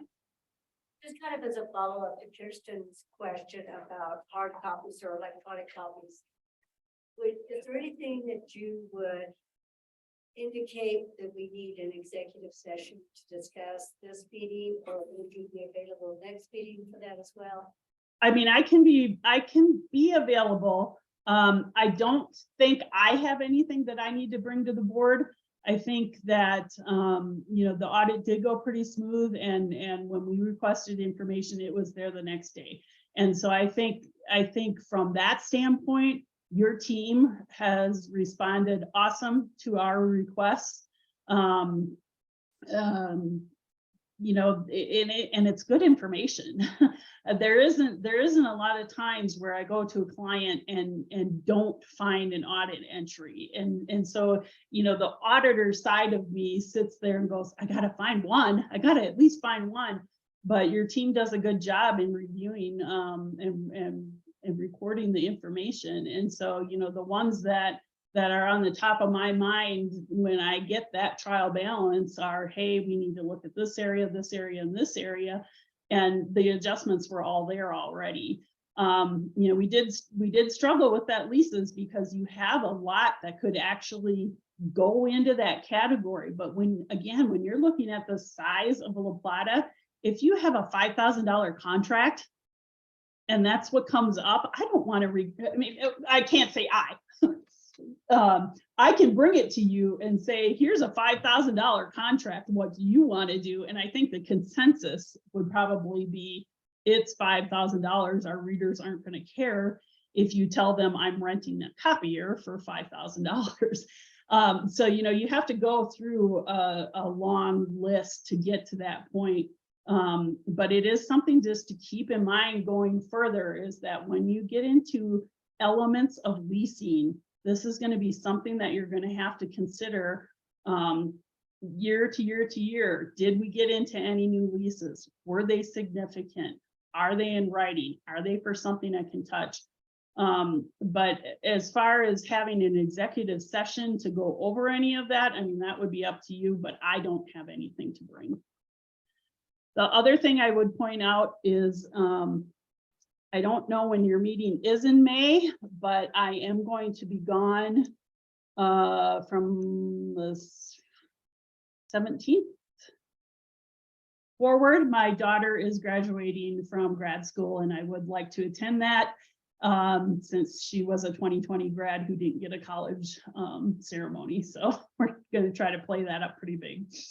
But other than that, I would be available, yes. Okay, Other question? May I? yes, please. Dan got his hand Yeah, up. please go ahead. Yeah, Dan Huntington, did you see anything in the chain from the collection of fees at the front desk down through to the bank, either Pagosa or Durango, any deficiencies in that chain? No, we always will report if we see something that makes it to the level of a significant deficiency. And usually, we could say you are a small company. There are times when people's jobs are going to overlap, and we could maybe consider segregation of duties to be an issue. However, you seem to have enough people from a cost benefit standpoint where there's checks and balances at various places. There was one issue where it dealt with credit card payments. I think that's always an issue at no matter what company I go to. Processing credit cards are always something that maybe is a little harder to understand than actual cash payments from a bank or a check. And I think it was just the timing of when we get information again. When you're looking right at that end of the year, you want your account receivable balance to reflect December 31st account receivables. And when you have credit card processing, think of your own bills. You don't sometimes see that until the next month when you get that next bill and, oh, here's my transactions that I ran through my credit card. Well, the same is when you're the person that is waiting for that money to come through on a bill that is paid with a credit card. So, getting that timing down to the exact day is more difficult than cash, but from a cash standpoint, we didn't see anything that had alerted us to any potential deficiencies along the way there. Thank you. Mhm. Other question? Go ahead. Yes, sir. Hi, Tammy, congratulations on your daughter. Well, thank graduating, Pre-graduating, or her master's. So Silicon Valley had a clean audit. And as you pointed out in your beginning, this doesn't write off our governance responsibilities. Correct. So I know I'm preaching to the choir when I talk to you about this, so I'm actually preaching to us. That it's still our responsibility to say, okay, yes, we technically did everything right. Everything's in the right cookie hole, but are we headed in the right direction? Do we have the right thing? So I appreciate your efforts as far as looking at some of the processes, but then also looking at, did we do those things right? I appreciate your eye towards, there's got to be a mistake in here someplace. And I Yeah. appreciate didn't have it. That's way cool. And we don't want to be that Silicon Valley Bank board who said, oh, I thought we were okay. So if we're not scouring over this audit report, then shame on us. And that's why we did this audit report, because right now we don't have it. And it's a little different than, we have the financials, but it's always a little bit different than the financials because of the way you have to take out fast track and stuff. So Yep. I think it's a clearer picture and I appreciate that. Yep. And I'll touch on that Silicon Valley Bank for just a minute, because that is something that I've been bringing up with my smaller clients. But it's applicable to La Plata too. I mean, if we look at the cash on hand at December 31st, it was definitely above that 250 per bank level. And so what happened at Silicon Valley is, you have a lot of depositors, and they are insured by the FDIC up to $250,000. Well, many of those people were startup companies in the tech industry, a lot more risk than maybe say your local bank in Durango. I mean, let's put that out there. But someone did get wind that, just look at marketable investments and what they're doing right now. It was down this year. And so if you're thinking, I have a bank where I have money in, if I have over, if I have $500,000 over FDIC insurance and that bank were to go down, how are they going to pay me back? Well, they're going to pay you back because they have investments. Well, if you sell those investments at a loss, if you don't have any that you can sell for a gain, your bank's in trouble. And maybe, I'm not a banking auditor, so I can't say if Price Waterhouse did their due diligence or not, but you're right, it was a clean report. And after that report, the investors started looking at some of those investments that were maybe disclosed in the footnote and started selling off their money. And in 2 days, that bank closed. So, you want to make sure that you're spreading your money between these various institutions. I think we said we had 14 million at the end of the year. I think over FDIC, just the 250 limit, we were at $8.7 million over that limit. Now that can include a sweep account that has some extra insurance related to it, but it's important to look. And like I said, I don't look at every entry, but materially, we feel this report is correct. And the auditor skepticism in you has to be strong to go in and say, there's got to be an error here somewhere. And we might find something little, but, I am looking for the big ticket items too, that would cause some concern. And I mean, again, your team did a great job in providing us the requests for information where we thought maybe something would come up, but we didn't see anything big. Thank you, Tammy. Yep. Okay, yeah, go ahead, Tim. Thank you. Oh, that's great. And then you had to say, go ahead. Yeah, I just would like to clarify, I don't think Fast Track's audit was really that late. I mean, I think I looked back last year and it was around the same time.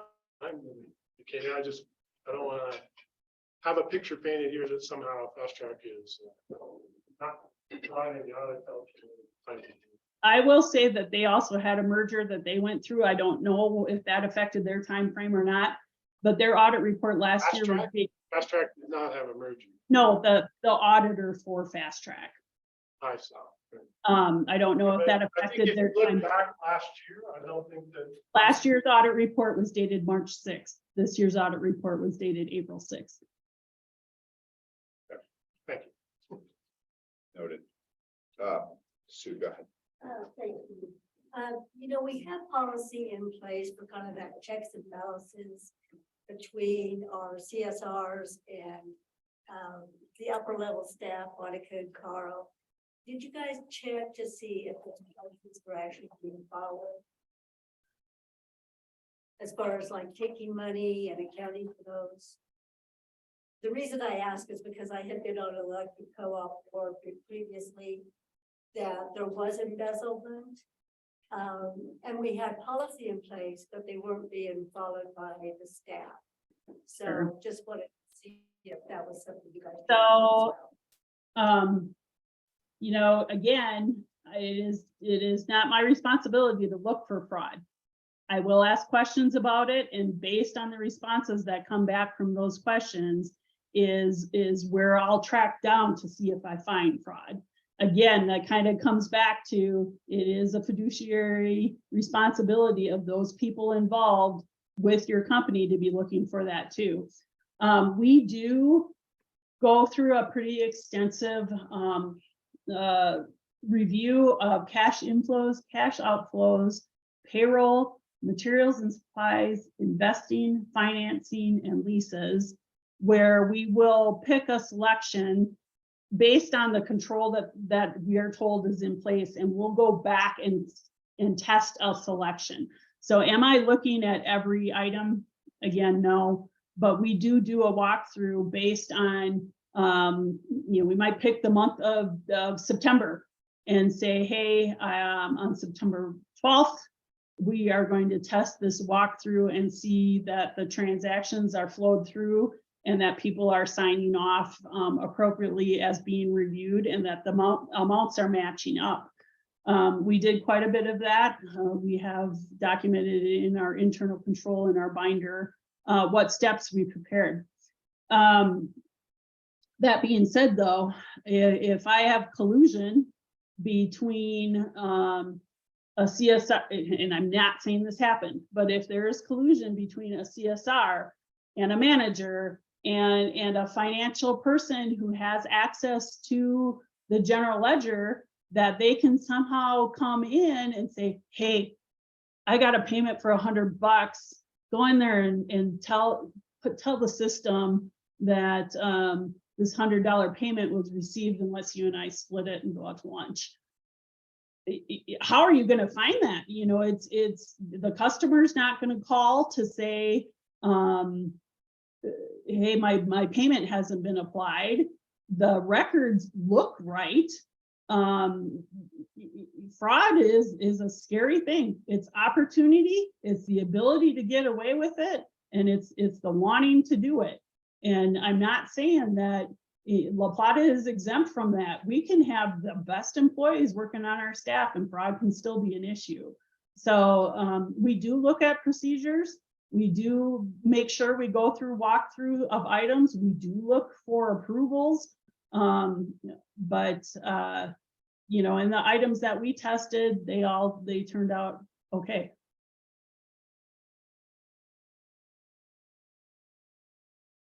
So then just kind of a comment, you've mentioned a lot about leases.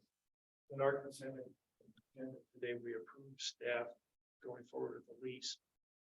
And I'm thinking that you probably are taking in consideration the points that Tammy made about leases going forward. Yes, Carl and Graham, you want to address that, please? I think a lot of it's sort of an accounting issue of how the leases then show up on our books, and I can sort of speak to this. I mean, a little more in detail if you want. sort of when we're at a recess or something like that, but we do have, one of the main issues that Tammy and I know that Monica and I talked about is that our right of ways on tribal land are A, sort of set at a finite period of time, and B, involve sort of us paying for them fairly decent amount of money that has to get approved by the Bureau of Indian Affairs. So that's where I really sort of foresee this showing up in our accounting going forward. We have a lot of perpetual rights of way are sort of out there, and as Tammy said, we're not being retroactive in this accounting. We're just sort of starting with January 1st, 2022 and accounting forward, but we will have regularly tribal rights of way that will expire and will need to renew for 10 or 20-year terms, depending on what gets approved, and typically for a set amount of money, and that will have to be accounted for as a lease, which sort of takes us kind of tickling ourselves to remind ourselves to account for them that way, because they've always just been a right-of-way transaction for the past. But in this case, Uh-huh. we're leasing something to somebody else. Right. Mhm. It's up to them how they account. for it. Correct. Yeah, For us, that's just revenue. yeah, that's a great point. Yeah. Yeah, Thank so you. we are the landlord in that in the situation you Yeah. approved and the consent agenda, we are the landlord. Yeah. And this is about us Yeah. being the tenant. And that's a good point. I think without having the actual audit in front of us, it's kind of hard to understand. Yeah, it is. The point she's making. Yeah.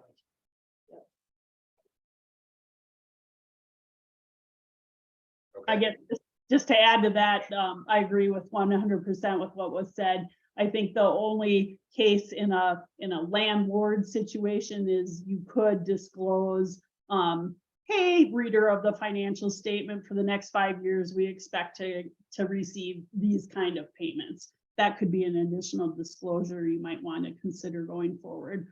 But you're absolutely right. When you get into those big contracts that are 20 years long and have a significant effect in renegotiation, if those are not infinite and if they're not annual, it is definitely something you're going to need to look at.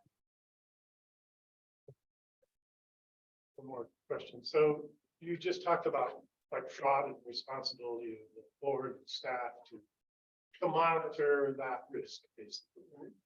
So typically, I think that's called a forensic audit of some sort, to go back and look. I mean, so, you know, we as directors do not see the operations on a day-to-day basis. We can only trust the data that's given to us, right? So when it comes to having an assurance that that isn't a risk that we're encountering, right? Is there a recommendation around when or how often or under what circumstances a forensic audit should be called for? Yeah, you know, we do build fraud risk into our audit, but that is not our primary responsibility, as you said. I think it really only ever comes up is when there's suspicion, right? And I think you're absolutely right that you don't see the day-to-day operation. So where is my suspicion coming from? And usually 9 times out of 10, it's a tip. Somebody from the inside will say, hey, I think something's going on a little funky over here. And you know, we did ask if you have like a hotline or any kind of, you know, whistleblower where somebody can get that kind of information off their chest and just put it in a place where that next person would take the step to say, hey, we have an issue. And at this time, there was none in place.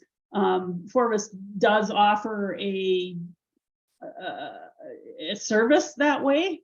So if that's something that would interest you, at least you would have that in your back pocket where your people could know that there's a safe place to go to, where if they did have a concern or have a thought that something might be going on, it can stay in that queue and be handled by a separate group of people. But I think where I see forensic audits happen is really almost not after the fact, but when that suspicion gets to a place where, hey, it has worked through, you know, its first level, it's gone to Jessica, it's now coming to you guys. what are we gonna do about it? And that doesn't mean that it's at the end of the embezzlement scheme either. It can just be this primary preliminary tip that came in that can prompt that. And so depending on how concerned you are is when you take that next step. I can't say that I have been involved with anyone who has had a forensic evidence as a routine matter. But I can certainly look into it to see if there is a more defined, how do we approach fraud when we aren't there in the day-to-day activities to see what they maybe do at some of the bigger public companies even to mitigate some of that. Give me 1 second here. So we are starting to run into bumping up against Matt's timeline. If we're gonna have a executive session conversation, he has a hard stop at 11:30 is what I would suggest. If you guys are okay with it, we let Tammy go. We resume this conversation. It's actually substantive worth pursuing. I think your questions about are not fully need to be unpacked further. You have one questions. You raised a couple comments. I'd like to pick this up, but if we keep going, we're gonna run out of time now. Are you guys okay with that, or would you rather keep going? No, let's go with that. Okay, then we'll pick this up. Okay, but you still need 5 minutes. I need 5 minutes. I'm taking 5 minutes. So we're gonna take 5 minutes. Thank you, Tammy. We appreciate your help. And so it is 10:50. We'll see you guys at 10:55. And we will, I think we'll go almost straight into executive session. Yeah. Okay. Thank you. Thank you, everyone. Thank you, Tammy.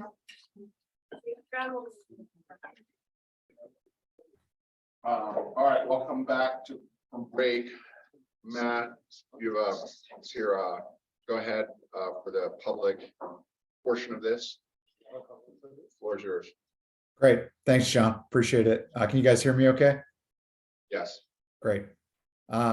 So short public update today. The BDP litigation at FERC that continues to move forward with the settlement being rejected or set aside.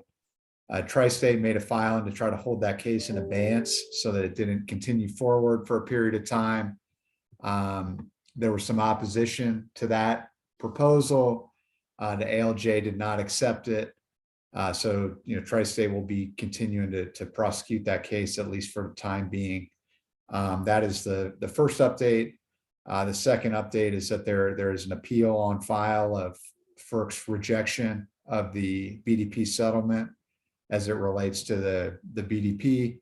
That appeal has been lodged at the DC Circuit Court of Appeals. In the very early stages of that appeal, FERC will need to certify a record and move forward. I think we can talk a little bit more about what's going on there in executive session, but from a public perspective, that is the latest update. So can take any questions on those two pieces, or alternatively, move into executive session to discuss more. I know y'all are time limited today. Yeah, real quick, you said the ALJ did not accept it. They did not accept the opposition, or they did not accept the request to keep it on track. Good question. The ALJ did not hold the case in abeyance. The ALJ said the case needs to move forward. So otherwise the case would have paused and there would have been, further discussions. The ALJ did not accept that. So the case for the time being will move forward. There's some complexity to that, but I prefer to discuss that complexity in executive session. Super, thank you. Okay, if there's no further questions from public forum, can we get a motion? So Thank you, Tim. Second. All in favor? Say aye. All opposed? Thank you. All click. Staying. Let's get a quick question. Level set with Kohler. What's the? Does he need to be out for all of it, some of it? I think Kohler should not be involved in this conversation. Okay, and we're back. Okay, exiting executive session, there is no additional board action. We are going to pick up, we cut the earlier conversation short, and that was really correct me if I'm wrong, that we were talking about the audit consequences of we're just having this open discussion about the audit. Is that right? That's correct. Okay. And what my understanding is that Carl will send out the audit report. We'll have the board members be able to review it and we'll bring Tammy back to answer any questions. Does that work? I think Sue had a question. I think it was hers. Okay, so.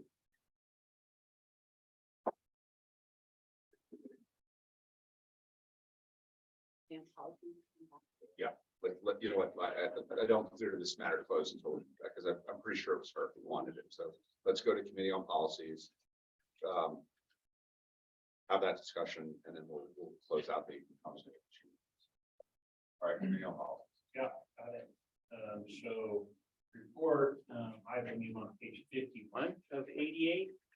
My iPad's telling me the right pages. All right, Oh, Sue's here. Sue, we're resuming the conversation about the audit. And I believe you had the last conversation comment that I put on. I want to make sure you had your chance to speak. I do, yes. I look forward to getting the hard copy or electronic, yes, I'm quite excited for them. Okay, and that's what I did. Okay. I'm sorry, one more. Would it be, I would find it helpful, I think Dan brought it up about what are our kind of financial safeguards to prevent someone from pilfering money, just to hear what we do. No, it's a great question. And I actually asked Carl to write those up. And Future I asked Graham to make sure he's checking on this. So I know Carl checks on those. We're meeting all of them, but I think it's good to have a double check. Have Graham make sure that all of those financial checks are with that. So. Can you give us just maybe at the next meeting or something, just a brief? Sure can, or we'll write, how about we write up a memo and then we can take questions. Okay, onward. Policy committee. Okay, so the report, short report's in there. I'm going to jump to the second paragraph. It talks about new business first. And I'm going to breeze through it. We're onward and going, and finally we started with the 400 series, 300, 200. We are just entering into the 100 series policies for review. We got through a few of those in our March meeting. When we hit policy 112 related to bylaw amendments, there were a few changes that were proposed there, but they to change those, it was required that we actually make a change to our bylaws. And so in the consent agenda today, there was a resolution to put this minor timing change from 45 days to 60 days notice on the bylaw changes, which will show up on the ballot for this election. So that'll be, a bylaw change approved by membership. And then we'll come back after that and revisit the changes that we were going to look at on policy 112. Our eyes were bigger than our stomach. We had policy 113 and 119 on the agenda, and we didn't get to those. So those will get bumped out to the next agenda. And then, and we're sort of just going through the 100 series, kind of low hanging fruit first, or expected low hanging fruit first, to get through the easy ones, and then move on to the longer, more complicated, and possibly more involved from a board standpoint policies. But in that process, as questions come up, as they do, specifically now with policy 109 on director education, compensation, insurance, and travel, several questions have come up about that policy in the last meeting or last month, so that will show up on our agenda for April. So that's everything in new business. Any questions on that stuff before I go back to the old business piece? Okay, so first paragraph in the report on old business. This is all about policy 215 on the AMI opt-out program. So for review, we brought an initial revision from staff and committee on policies to the March board meeting, kind of per the standard process, asked for full board review. We received comments from board members, not a lot of board members this time, but good comments. Those were reviewed in the March meeting. Some minor changes were made, and comments were fielded and replied to. So currently in the board packet, you'll see the comments version or the red line version of policy 115, and then also right after that, a clean copy of what we are currently requesting be approved by the board. My report indicates that there is a memo included in the board packet requesting board action. There is not a memo in there. And to that end, or because there's not a memo there, which oftentimes gives the board recommended action language or recommended language for a motion, as the committee chair, I'll go ahead and make the motion. And the motion is that we approve the recommended changes to policy 215 as presented in the board packet. I'll second. And moved and seconded. So we can open floor for discussion. Okay. I think you probably need to put a date in that resolution. Yeah, so, so that would be effective the date that this gets passed, right, which would be today, unless we want to insert another date like May 1st or something like that. So, barring anybody, I'm moving to amend that to say May 1st, 2023, and we'll call it May 12th or April 12th, 2023, presuming it passes. Tim. Yeah, I don't support this. I think, we have to recognize that we're a monopoly. People have no other choice to use our services if they want electricity. And I feel that just taking away an option that our members have had for quite some time, summarily doing so, notwithstanding the comment that I made that this should be reviewed by members, and sort of like, no, we're not going to do that, I think was your kind of response, or you could have joined the committee or you could comment. That's and the fact that we're, monopoly organization, monopoly position gives no other alternative for someone who perceives some potential harm for themselves. Whether we agree or disagree, I'm not going to get into that. I don't think that's relevant. We've had a policy for years that allowed this. We're just summarily stopping. We're not getting input per se. And if there's really a cost driver here, then I think we should recognize that and change the cost under the existing policy, rather than just take away an option that has been available to members for a number of years. So, on that basis, I won't.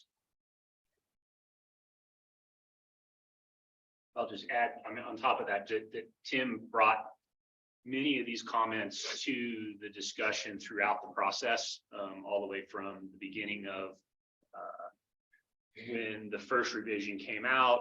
Tim had comments, and then after the board, or after the committee on policies reviewed comments and revised its recommendation, which I will admit was a very minimal revision. We only really took Kohler's recommendations into specific account in the revision. But Tim has brought this up to the committee and to myself already. And so in general, I think your comments are primarily to the board about this, about your your feelings about this I'm hoping somebody else will resolution. considering this. Oh, yeah, go ahead.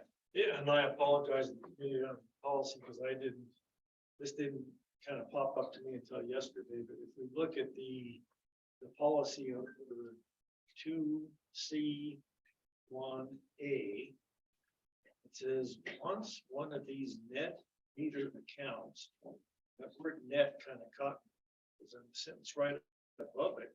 It also says net metering and others cannot be allowed. So I find that confusing. I don't know why it has a net meter in there. Maybe we should consider taking it out, unless there's a purpose for having it say net meter. Looks like a typo. Yeah, Well, it was based on when that previous sentence was still in there. yeah, we need to clean it up. Yeah, so you can sort of see that, to see one right above it says members who participate in optional rates that require,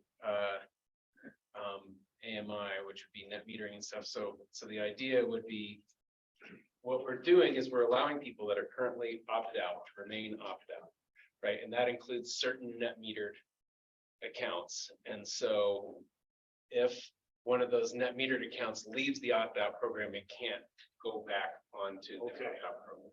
And so,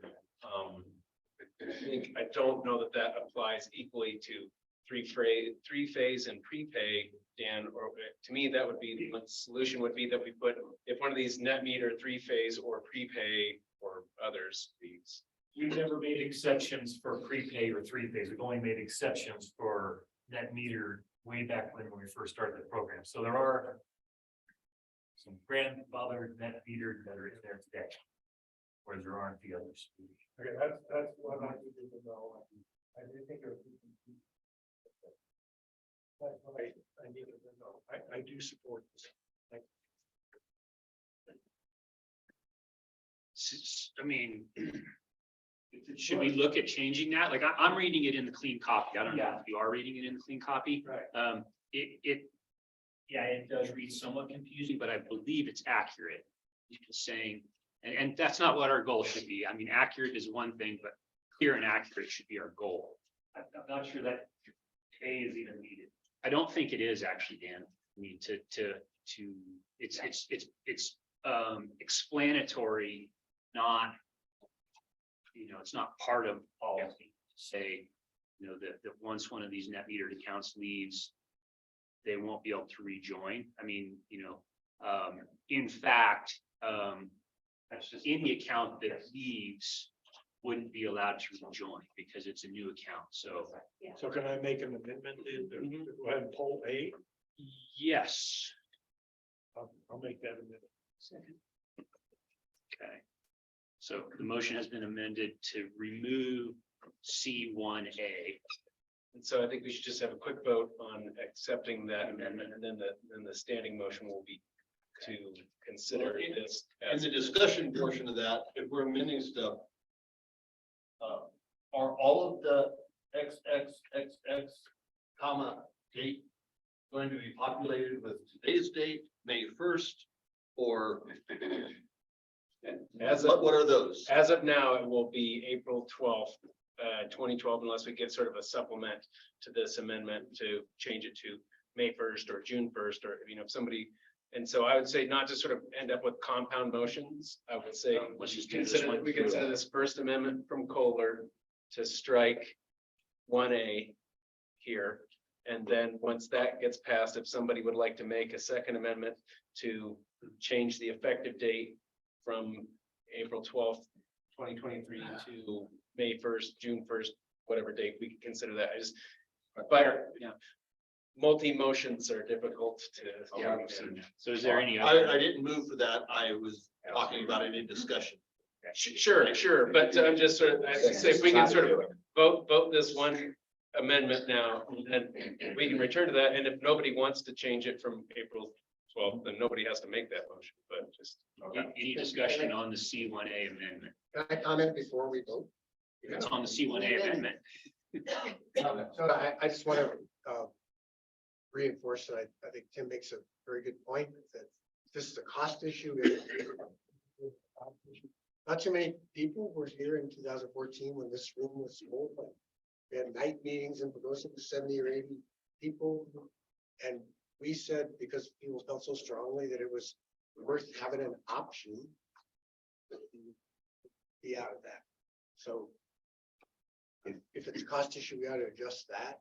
And I support that notion.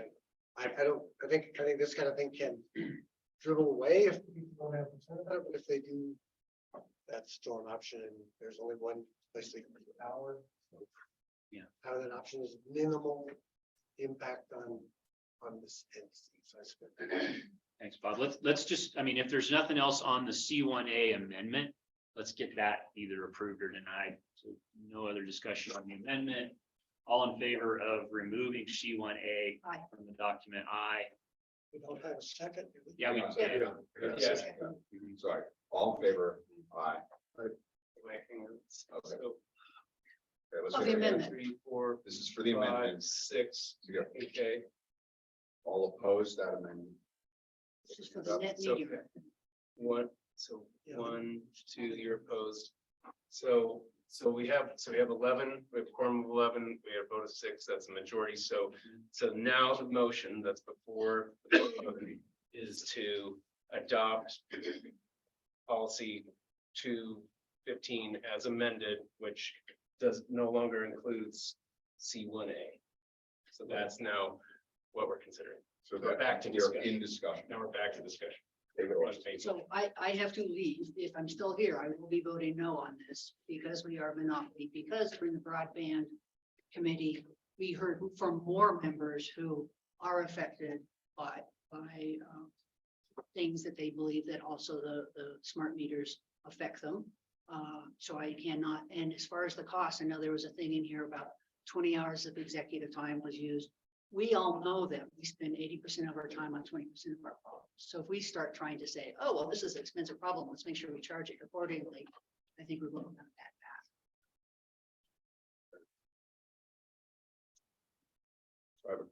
Go ahead. And I would just say, how long has AMI been around, Jan? 2014. 2009, The technology. when we started doing it here, Yeah. In 2014. 2009. 2009, okay, so, I just think we've been more than fair. There are absolutely no scientific proof that there's any people experience any sort of problems. If there was any smidgen of truth that there was, I would be in favor of keeping this, and I think it's time to be fair to all the rest of our members, and to move on. I'm in favor of this. So just the way in this 2023. It is okay to require this at this late stage of at this portion of the 21st century. And as my big picture take on it, my small picture take on it is that this is to some degree, and I think a non-trivial degree, a safety issue for our employees, our staff who come out to these meetings, who, as I understand it, come out to these places, very stressful, high tension meetings. There have been folks that have threatened employees in the past, not turned into anything more than anger and frustration, but that's just not okay. And to my mind, if we have to make a decision between satisfying, which I think to your point, Tim, Bob, is valid, like we can accommodate members, we generally should. If that comes at the expense of even an occasional threat, I would choose the employees. Against in my mind, that's how I vote. So, yeah, I thought about that. That's a good point. But I think when you take away something from somebody, I think risk might increase at that point as well. Perhaps more than when you are out of the story and say, I'm trying to accommodate you. So I don't know what those risks are. I'm not feeling operational. Maybe that's a safety concern. I'm not sure that it just erodes or we have to change this in an urgent manner. I go back to there is no other option. And it doesn't matter whether there's a shred of evidence or not, to some degree, if you have a sizable body of people who perceive it and believe it to be that way. That is what we as a customer service driven organization, in my mind, should be driving. This is a very monopolistic move here. This is a monopoly saying, take it or leave it. This is the way we do it, right? And that's taking away an option somebody had. That's what this board is planning to do. So I just want us to be aware of that. And I don't agree with it, so I won't vote to do so. So, thank you. Is there, does LPEA have a mechanism for a full building disconnect? Can I completely opt out? Can I physically disconnect from the grid in its entirety? Sure. That is the answer to those people that choose. That is a lot of mechanisms. A lot of other IOUs of California do not have that mechanism. They do not allow you to disconnect. I think that's I think if you choose not, if you feel that these are health issues, that is your choice. By my opinion, it's my standard. Damn, sorry, I skipped over. Not a problem. There is options. Somebody comes in, they want to hook up, buy a house that's got a meter there, they can move that meter further away from their living quarters, off to the edge of their property or whatever, to minimize the perceived deal. So there is options to this, and we're not cutting anybody off. It's already on there. They're going to be able to be on there till they die or move or whatever. But the new people coming in, they do have an option. If they have a concern, they can have that meter moved. Thanks. Any other discussion? All the questions. Well, we'll just.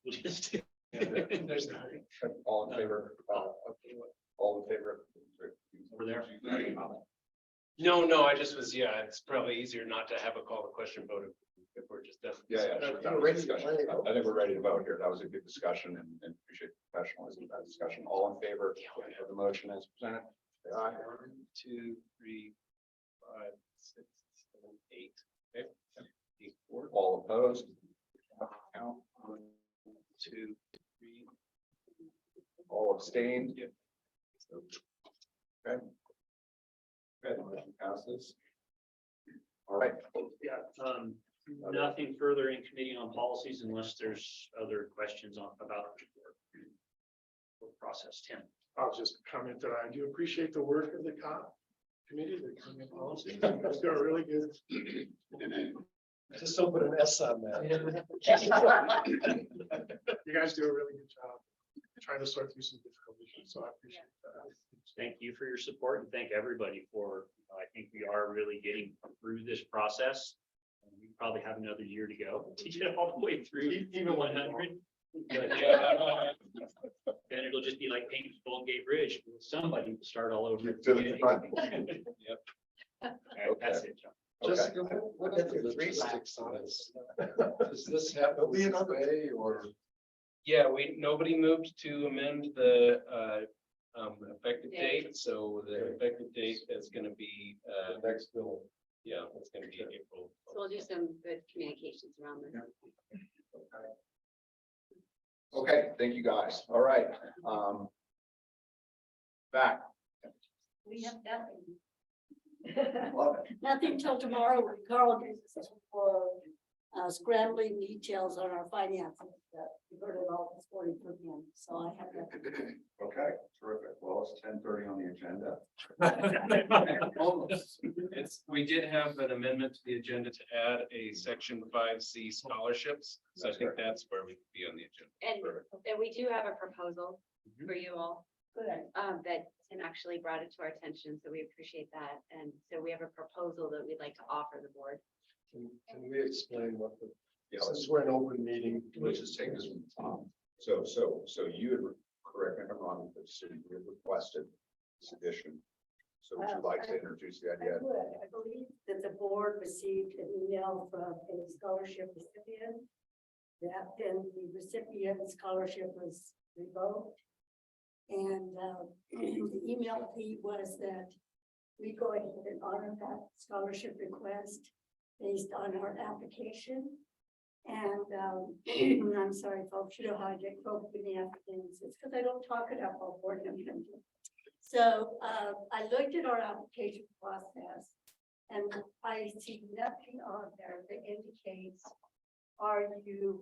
is our service territory your primary residence? So my first comment to that scholarship committee would be to add that next year, make sure we're covered and that we're not getting applications from people outside our service territory. Especially primary residents, because as you know, we have a lot of second homeowners that we could be giving a scholarship to somebody in Texas, you know, that has a second home up here. So that's kind of my first comment. And then I'm anxious to hear your suggestion, because I had that was that we either go ahead and honor the scholarship or see if we couldn't split the scholarship, instead of these elected and have them pay part of that, that's part of the as well. So that's kind of the background behind it, and I do think we need to at least address it. So appreciate that. Drew's trying to get the policy up on the screen. Because it was a good question. So this was our mistake. The policy does actually state in here specifically that you have to attend a high school or receive a GED from you have to graduate from an entity within our service territory, and that is clearly in the policy. But it wasn't in the application. So Hillary said it is in the application. In the online application, that's not there anymore because the process is closed. Okay, 'cause that's comment heard that should be a lot more front and center. Yeah. So it is in that application process, so they are required to read the policy. That doesn't make this, but Sue, we agree that we should be making it more clear that it should be people that apply that are in the service territory. So how this got through is this gentleman, actually, he's from Alamosa, not from here, but his parents own a home in Arbalete and a meter. And so they received the newsletter and information because they own a house or a meter. I don't know if they rent it out or what the deal is.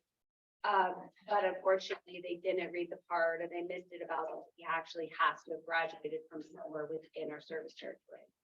So it got through Hillary's team screening, unfortunately, that way, and actually went to the independent third-party group that reviews these applications. So we had 2 checks, didn't catch it.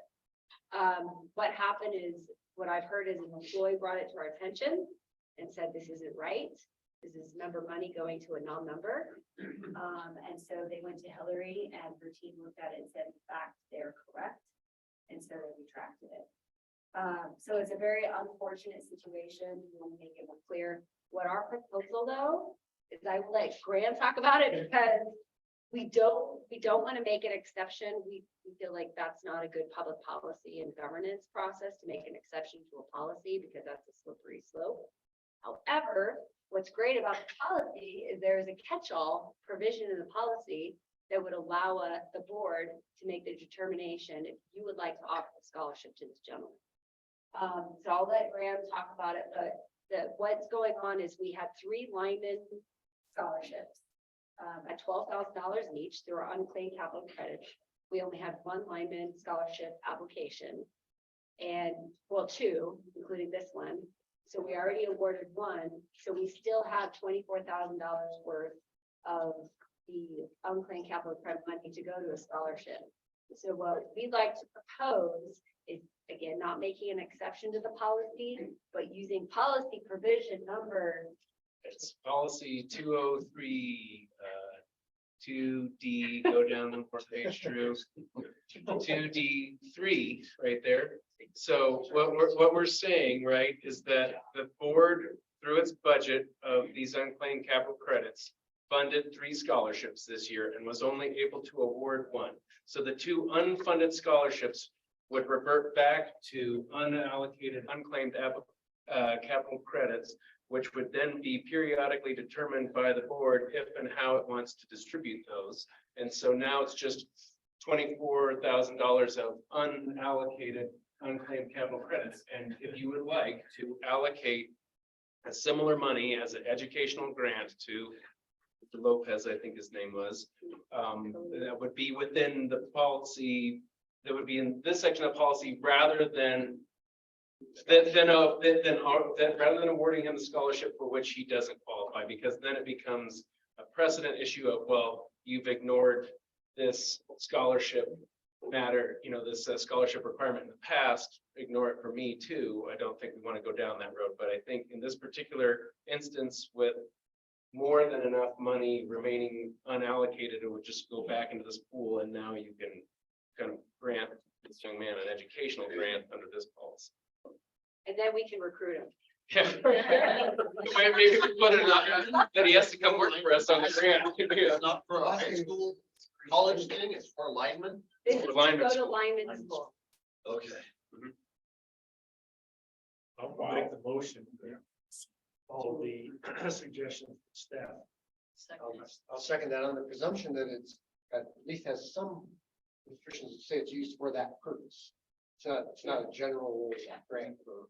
Yeah, it's so- used for the purpose of. And so I guess that'd probably be the motion, right? That we would make an educational grant to this young man under the same terms and conditions as our scholarship, but not actually. Which was 12,000 of the 24,000? Yes. 12,000, yeah. Seconded as. Did you second? About Okay. Oh, okay, I have discussion. Let's see. Have we approached San Luis and asked them, would you be willing to share this cost or? Because truly, if we end up funding this guy as a lineman, he probably is going to come back to either, the San Luis Valley or the planet if we fund him. But I just didn't know if maybe that had been something staff already had to take the initiative to do. No, we had not contacted him at San Luis Valley, and I'm happy to, if the board would like me to. Well, it would certainly be a benefit to both co-ops, we could split the cost of it. Oh, we always want a press release saying that we're funding the line. It's a good idea, but it feels like it drags it out. Right. Yeah, you get an employee in place. Well, if we've got the means in which to do it and are inclined to do so, then we don't need to muddy the waters by saying, hey, we'd like to split our mistake with you. Because that's what I hear us saying, right? Okay, make it as it is and do it. Yeah. We drag it out and it would potentially make it pretty unclear to the student when we change the plan. Yeah, we made a mistake. Should own that mistake. And can own it, have the ability to own it, let's own it, move on. And just to clarify a little bit further, I think we actually allocate for 3 of these $12,000 scholarships. Right. And so One was given. one was given, this will just be the second, so we're still not even dipping all the way into that bucket. So I'm totally in favor of the motion. Yeah, I mean, I'm in favor of the motion, but what bothers me is this guy's dad administers grants at Alamosa State University. And I just think it's a little sneaky, and I think he knew what was going on. But anyway, it just bothers me that this guy's gaming the system, and I think that's what he's doing.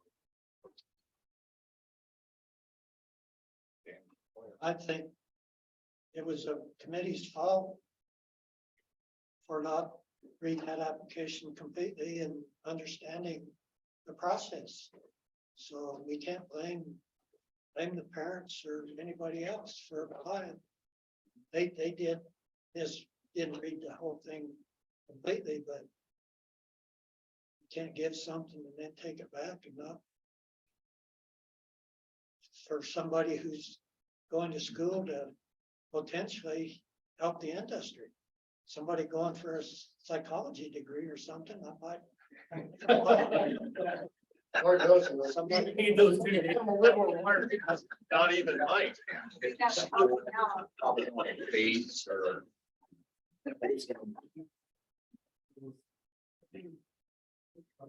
One is, there's an error.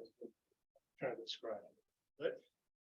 You know, and I used to give years ago in context, a lot of customer service seminars. Right?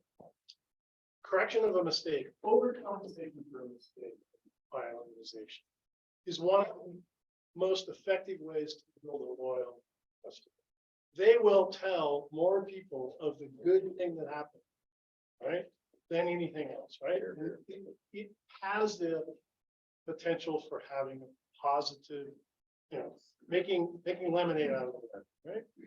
The other thing is, I don't know, I don't quite agree with you that somebody was trying to game the system, and even if they were, this kid predicated his decision on the decision we made, right? To not pursue other scholarships and so forth. So we don't make that. What we're doing is making, I think, sort of the innocent suffer, and I don't think that's really fair either. So I think this is a really good solution. It doesn't have a material effect on our finances. In fact, as you just point out, there's still money in the pool, right? And I think we have the opportunity to make a nice win-win out of this.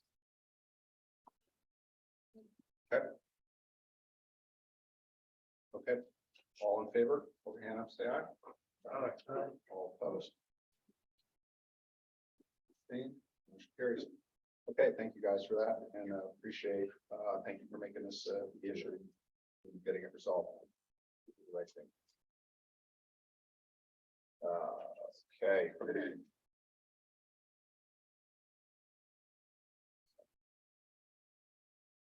And defer, we came out of executive session, no action items, lunch. Okay, it's report time. Okay. All right, let's hear it, starting with.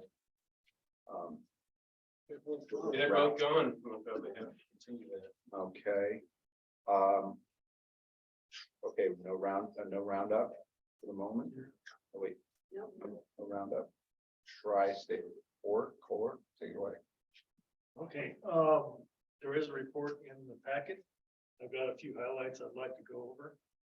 The first one is, as of March 31st, 100% of Tri-State is in an energy market. That's a big step for Tri-State as we move closer to try to get into an RTO. I'll talk about that in just a second. This was also our annual meeting, and the theme of the annual meeting was resilience. And I felt that all the staff speakers and the guest speakers really tied into that resilience. The one biggest impact I had from speaking was a gentleman named Jerry Chabelle. He is the announcer for the Colorado Rockies. So some of you might know his voice. But what he tied this into is he was on United Flight 232 in 1989 that crashed in Sioux City, Iowa. He lived through that. He talked about that. Really, the way he talked almost brought me to tears. But he was tying that back to resilience. And at the end of his talk, he also said you could YouTube this and see the crash, which I did, and that did bring me to tears. It was a pretty sad deal. But I think one of the big impacts from his message is that the resilience that they had, they're in this aircraft because they had about 40 minutes before they crashed. They knew that there were serious problems. That would be a hell of a thing to live through. Then the crash itself, and life after. Talk about this resilience. And one of the things that he kept talking about and what he lives by, and I thought about a lot, and I think it makes a lot of sense. And he says, there's no problems, only solutions. And I think that's an important message for Tri-State as well as LPEA. Yeah, we all have problems per se, but the big thing is solutions. And no problems, only solutions to me is a good sign of resilience. So that being said, I'll move on. And we did have an update on the RTO. And it was a very positive one because SPP is trying to get the biggest footprint it can in the Western Interconnect. And so it's going after memberships, and they have a program called Markets Plus. The response has been tremendous. Every state, with the exception of Mexico and California, had a positive response on it. And when asked about Mexico, which is basically PNM We felt that they were just kind of waiting to see how this is progressing before they might jump in. And one of the surprises is the bordering states to California also positive. So it looks like it's moving forward at a good pace. Tri-State Board will address this in May, so next month, to either progress or not. I don't see any resistance, so I think it will very strongly pass forward to it. And our projections, if we continue on where we are, is the Tri-State will be in the full RTO in the beginning of 2026. So hopefully that will happen. And then another thing that we also need to pay attention to, and Jessica and staff might be well aware of this, but Dwayne mentioned he participates in the Wildlife Working Group of the Subsector Coordinating Council. They're doing a big pushback on BLM's proposed strict liability standard with electric utilities. And we didn't get into this very deep, but they did touch on it, that what they're going to do is hold utilities very, very liable for wildfire. And as he brought up an example, somebody hits a pole, the pole goes down, starts fire. Go out the fire. I think we need to really watch this for LPEA. I don't know how much you know about. Oh, yeah. Jessica, but Yeah. it's a concern, and it obviously is ringing the bell at Tri-State as well. So We're also working through our CREA. Graham's been on top of a lot of that. So yeah, it's a huge concern. okay, good, just so that it's on the radar. Then the only other thing I'll add before I take any questions is that every year Tri-State will put out their number for the CTP, the contract termination payment. If we haven't received it, we should shortly, because it'll be done. This is the time to do it. So that's all I have, other answering any questions that you have. Some questions. And I don't want to talk anymore about the annual meeting because John was there. And I have something to say. So in the report which came from the CEO, page 71. And there it says, I think this is Dwayne, said, I appreciate Jeff Wadsworth acknowledging how our wholesale rate increase is helping his co-op keep costs down. And I was just wondering how that worked. Yeah. I don't have the right page in front of me, but I mean, what page did you say it was? 71. That's what I downloaded. Hopefully it's the same. It's probably on the C. 4, 5, 6. From the chairman, that memo? From the CEO. It's on the screen. Have it up on the, I was invited to attend Fluid Valley's REA annual meeting. Appreciate Jeff Wadsworth acknowledging how our wholesale rate increase is helping his co-op. Okay, so it should be a sheet There somewhere, I don't know. I'm sure it is, knowing Jeff is probably. No, actually, Jeff did mention that, he actually tries to quite a bit at their annual meeting. And by the way, their annual meeting had between 1,600 and 2,000 people at it. Big annual meeting. And he, said on account that Tri-State has not raised their rates since 2017, that has really helped out members. That was the intent of what Jeff said. This is The rate increase helped. I'm sorry? A rate increase helped keep Must be a No, typo. there has not been a rate. Yeah, this is a type. There has not been a rate increase since 2017. And that's what Jeff is like. I'm sorry. And there was a decrease. Yes. That's So it right. might be a typo. It might have meant decrease. I was just wondering if Dwayne was sending us a signal about how it's gonna help us keep the cost down. Somebody would. Like No, that. So maybe decrease should have been. Yes. Might want to point that out to Dwayne. Somebody could get the wrong idea. Yeah, good point. Big difference. Yeah, I was just, thanks. Don, did you have something to add? No, I said it earlier about separation between a board of director and a delegate. I think it's wise for us to be able to do that, to have those conversations and keep our tri-state board member position, be able to have those connections and introductions or whatnot, but then to be able to have an LPEA position and discussions, not from the board member. I thought that was it felt beneficial. That's all I've got. In the February 2023 financial performance, it says fuel costs are 52% higher than budget. Is that because of the cold weather down in the Denver area, or was that system wide? It mainly is for gas. And it's the use of more gas is actually the price up in Wyoming, the gas price collapsed. In New Mexico, it did not. So the price of gas was down.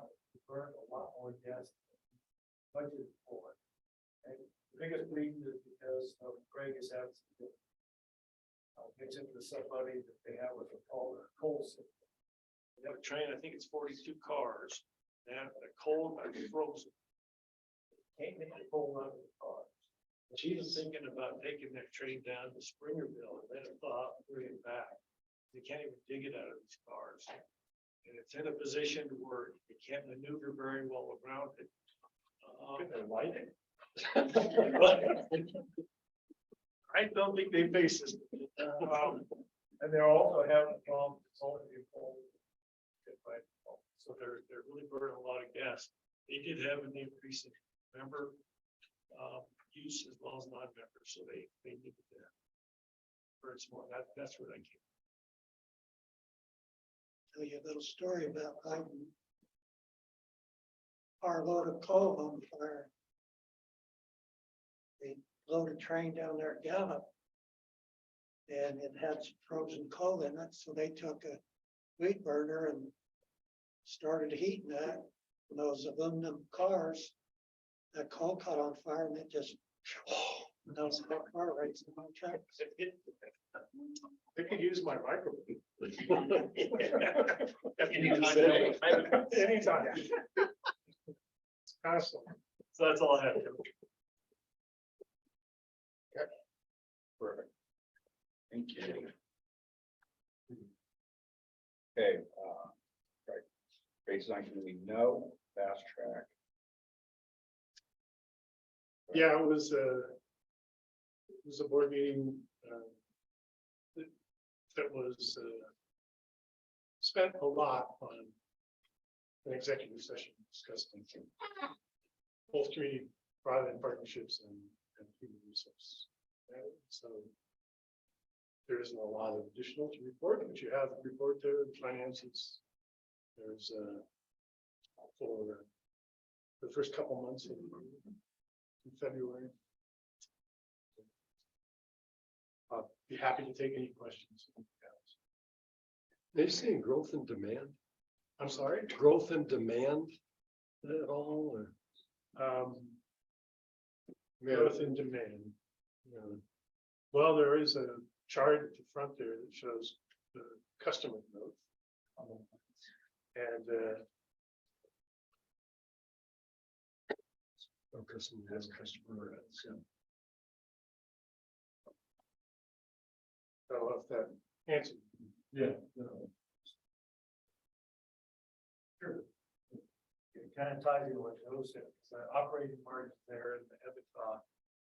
They're kind of looking a little bit negative, and I don't know if that's tied into what was mentioned during the audit this morning. Yeah, so the operating margin did decline in 2022.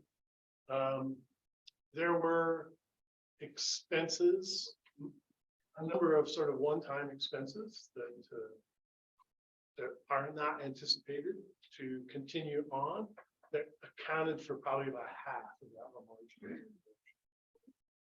And there were also some cases where a wholesale contract that we had with another provider for internet services or internet backbone services. That contract from CenturyLink essentially almost doubled. So that wholesale contract was renewed at a much higher rate. And so as a result, we couldn't pass on all of that cost to a lot of the customers. So Kelly and staff helped them to find either less cost alternatives. Some or a way to avoid those with another product. And in some of those cases, some of that helping those customers in that context, we lost some revenue as a result. And those that might have stayed had a higher cost. So costs went up, we lost a little revenue, that contributed another percentage. So combined, it's mostly one-offs that we don't expect to continue. So you're pretty confident that we have a pretty big chance to come back. I think the operating margin erosion will not continue at this rate. But, you know, that's a prediction, so take it for what it's worth. Got it. Thank you. Do you want to? Well, I would just, there's one thing I think that you didn't mention in that, which is a continuing cost, which is human resources. You know, I think everybody's kind of aware of that in their own world, but it hits fast track as well. So it's a small company, you gotta keep them around, you gotta pay them well. And so there's a, I don't know, 10-15%, you know, of this margin hit is part of human resources or that particular expense, and it will continue on. And so that'll have to be countered with increased, you know, customer acquisition and so business practices. Yes. I maybe just a comment on Joe's question about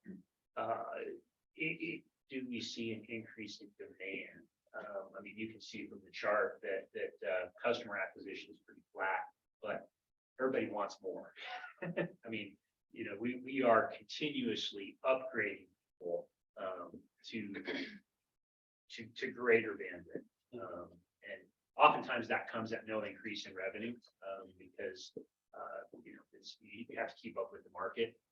So you know, the cost to supply typically goes down over time, and so people are expecting more bandwidth for the same price. And we renew with, you know, 2, 3, 5-year contracts, but we'll give them more for the same price. So they are demanding more, and it just doesn't turn into revenue. And in line with that, there's some of the costs, these one-time costs, were repair and inventory acquisition costs and some other things that are associated with the upgrade of the entire network from a 40 gig capacity to 100.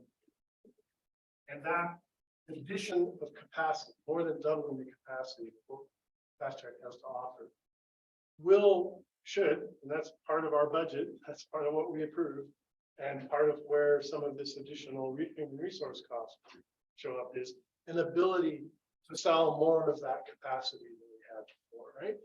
We were approaching a limit on, well, a customer wants to upgrade from, you know, X to Y, right? Well, the ability to do that affordably was a bit constrained as we approached the limit of the capacity of 40 gigs. So going to 100, and that was completed at the end of last year. That allows us to sell. We have more inventory to sell. So is human resource expense labor? Yes. Yeah, salaries basically. Yes. Compensation for people. What? Compensation. No. Oh. Human resource. Oh. All right. My bad. I was trying to be a smart ass, I failed. Right, exactly. Hard to do. Yeah. Yeah. I used to find that hard to shut up. Sorry, continue. No, any other questions? Thanks, Ted, for all. Okay, CREA, rock and roll. Very good. CRA met the end of March. You all have a copy of my report in the board packet. Some of the highlights, Thursday afternoon, we had a big session on both physical and cybersecurity threats. And it was pretty enlightening, to tell you the truth. One thing that I noted from the physical security threat was there's been a notable increase in the last quarter 3 and 4 of 2022 as far as physical threats being recorded. And so that caught my attention. Their intelligence partners are showing that domestic threats are elevated through 2023 right now. They There's an emerging risk of drone threats, as well as inside risks. So I thought those were all very interesting points that came out of that. Tri-State also gave a very brief overview of how they're addressing physical threats. A lot of cooperatives are putting more and more cameras out, or dummy cameras, or a variety of things like that to help combat it. The cybersecurity part of it was also very interesting. The gentleman, he was from a company called Skyhound, Jeremy Dreyer. He gave an overview of a cooperative that had been subject of a cybersecurity attack. And his points were that they were pretty well funded and trained, but it still happened. And they were very, very public about it because they want us all to learn from it. But you know, that most of the time, 48% of cooperatives are unsure if they've been compromised. 90% that are compromised have damage or data loss. And it's usually about 88 days average between compromise and knowledge that you've been compromised. So that's a pretty tough one. Something that I thought was interesting, a hacker's fingerprint, it comes down to tactics, techniques, and procedures, which, you know, I had this like illusion that hackers acted solely, but after listening to this guy, that is not the case. You know, a lot of times they'll work in teams. And a lot of times, the example he gave us, they had a very advanced team come in, did whatever they were going to do, and then they had a rookie team come in. And so basically what they'll do is they'll sell information that they're able to glean somewhere on the dark web or something like that. I don't know, I had this visualization of a pinup forward, you know, hey, you want to hack this cooperative one. It was an eye-opening experience. They said that primarily there's nation state actors and criminal organizations are your primary hackers. Another point on that is Lloyd's of London has recently announced that they're not going to cover any nation-based attacks, nation-backed attacks. So what the trend is going to be is going to show extensive exclusions on insurance companies covering cyber attacks upcoming. So we got to be aware of that. So the next group that spoke on cybersecurity was actually from Colorado, Ken McCoy of Poudre Valley and Trina Zager of Holy Cross. They're part of the new cyber force, as is our very own Drew Timmerman. So thank you, Drew, for your work there. They gave an overview of the cyber force that Colorado is putting together, and it's going to help all of us. They're helping with the tabletop exercises and stuff like that. Again, 90% of breaches are due to people, 10% are tech. That's why we all get those lovely phishing emails every so often. And I just sent everything to a phishing thing now, and I met the gentleman earlier that yields all those for me now. And then Friday morning, we started into the regular part of the meeting, and our contract lobbyist gave us an overview of the governor's budget. They have about $5 million in for Colorado wildfire funded budget. They know that's not near enough, so they are looking for more grants and whatnot to help cover that. $103 million for workforce, $222 million for housing related projects, $145 million for other rural opportunities. And then each chamber also has $15 million to allocate. Let's see.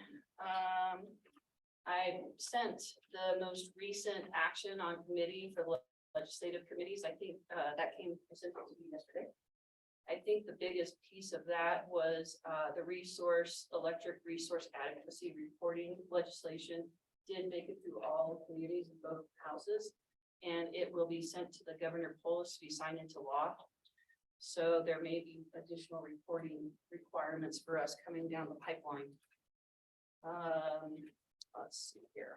The executive director report, he's doing pretty much the same thing as he reports on every time, except that he is saying that the Forest Service is now looking at increasing their fees for special use permits. And so that's going to likely impact several of us in Colorado that have public, across public lands. He outlined the NRECA priorities. They finally came out with those. It's prioritize reliability and support the co-op farm bill are the big headlines on that. Legal counsel Craig Johnson, he has a fabulous report. If you want to know anything that's going on regulatory, PUC, so on and so forth. I included that. I sent that to you guys. He does an excellent report. And if you just want what's the most recent, it's on the very end of each section. So if you have big questions on that, that is a great report. The PUC has started a new docket to address delays in processing interconnection filings, specifically related to Fiesco. Yesterday, I did send out a slideshow that was done by Berkeley, specifically about transmission interconnection. And if you get a chance to look at it, it is chock full of great information, like almost an overwhelming amount, but it is very good information in that. Let me know if you like it. I send it to you again if you don't have it. During the education portion, a motion to continue for CRA to continue to support the cyber course and its development passed. The annual meeting is set for the Grand Hyatt at the end of January next year. In communications, they're reorganizing because Mona Neely did retire. She's fully retired from CRA. So they have a lady by the name of Cassie Globe stepped up into that position. Safety and loss, Jenna, and I'm sorry, I can never remember her last name right now, but she was supposed to come and meet with our staff. So I'm hoping that that was a really good meeting. The week after CRA meeting. The hotline school is the first couple of weeks of May up in Grand Junction. CRA invested its cash in investments instead of just let it sit in the May. And I think that's all I wanted to bring to your attention. Does anybody have any further questions? Will the cyber force be getting a uniform? Should recognize that, Joe. That would be good. All right.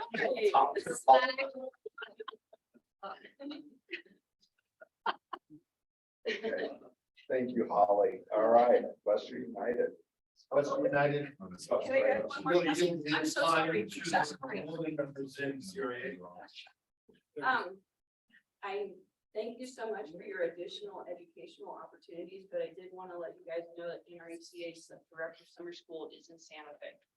It's in July.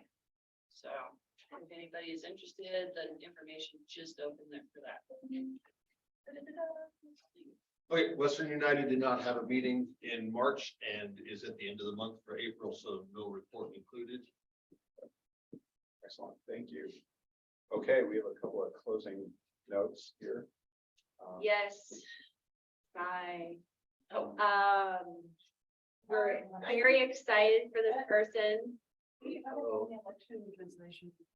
it was, Yeah, we it did. was in the, it was in the consent agenda. Never mind. It's in That was that rolled now. hours ago.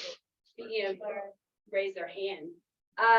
So Hillary is moving on to a new position. So it's bittersweet. We're so proud of her, but she got the international world of the UN. But she gets to travel around the world and she kind of rubbed it in. She said her next team meeting's in Belize. Ours was here. No, we want to wish her well. She did great. She's been here for a little over 3 years. As you can tell, in the last 3 years, our communications and community outreach have just exploded. Our member services has exploded. She just really took the reins and recreated what we should be, where we should go. She's put together some fantastic teams that are self-sufficient, so we appreciate that. My team is going to work together to figure out interim plan. Like we do with every position, we don't fill it right away. We like to take a opportunity for continuous improvement and look to see where, ask those simple questions. What can we do better? Where could do we need to make changes? So we will I'll let you know what the team decides on where we're going to put people temporarily and what we're going to decide. But when's your last day? She's graciously given us a month. Yeah, I wanted to give you more, but they really wanted to get me started. So my last day will be May 4th, and I'm still gonna be in Durango. Yeah, it'll be the 4th to be with you. I'll still be here in Durango. I'll just be working mostly remotely. Well, thank you so much for your service. You've done an amazing job. So, Yeah.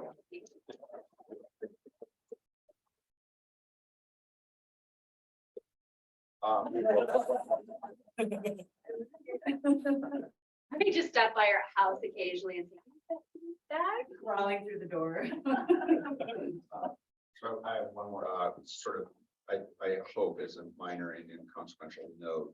In the coming weeks, the subject of my company, King Energy, may come up. As the elections, for District 3 fire up. And so you may get asked questions thank you. You may get asked questions. King Energy does not do business in the state of Colorado. Period. We have no economic relationship to LPEA whatsoever. We're not a vendor. We don't bid on solar jobs in this area. We do all of our work in California. That may be relevant in the next couple of weeks. I hope it's not. But if you get asked, feel free to just reach out to me directly. I'm happy to give you more color. But I think I'm going to get some fairly pointed questions in the next couple of weeks about that relationship and potential conflict of interest. There is no conflict of interest for me personally. I think most of you know, donate all of my per diem. There's just no economic conflict between me, LPEA, and King Energy. And that's such a downer of a way to end the meeting. Somebody please tell a joke. There we go. Okay, thank you. I just question on the consultant contractor report. The tree trimming, was that all kind of because of all the tree trimming we had to do with all the snowfall, or is that connected with fire mitigation? Yeah, that's part of one of our targets on the dashboard. We have a target to clear areas of right of ways, and it's mainly for fire mitigation. Okay. Yeah, and I think as we mentioned before, we are prioritizing that, and we are spending a lot of money on that. Yeah. Because what's great about Jerry and his team and Drew is that when we look at data analytics of past outages, a lot of the past outages were not due to tree limbs like they have been. And so we know that we're actually making progress. They were for other reasons. So, yeah. I'd like to see that. Yep. And then, I don't know if anyone noticed the landscaping or lack of the new landscaping we had out there. This is kind of new this year. No, we didn't. It's been there for a while. What year, Jerry, did we put it in? Last year. Yeah, but we've saved, can you explain how much we've saved on water? $40,000. On water bills? 40. Yeah. I mean, sometimes it doesn't look so good out there. No, There's some rocks that have grown really. It's that bottled water. Well, Yeah, we said it may not look really good. Because we're not, because we had some issues with spraying, but save a lot of money. And more water. That's a lot of water. And the last thing is, I'm gonna be staffing a table for our organization at Earth Day on the 22nd, at Buckley Park. So if anyone's around, stop by and say hello. I think I'm gonna have to wear a chest protector because I'm sure I'm gonna get a lot of questions about what's going on, what's happening with buyout and tri-state and all that stuff. I guess I want to take the opportunity to thank people who've been here for a while. With Bob's departure, since Hillary talked about the change in district, and same with Sue. I think even today, Bob, for you to speak to firsthand, in 2014, this happened, and we did this, and we drove here, and I've heard you say that my 3 years, even though this is only my third in-person meeting.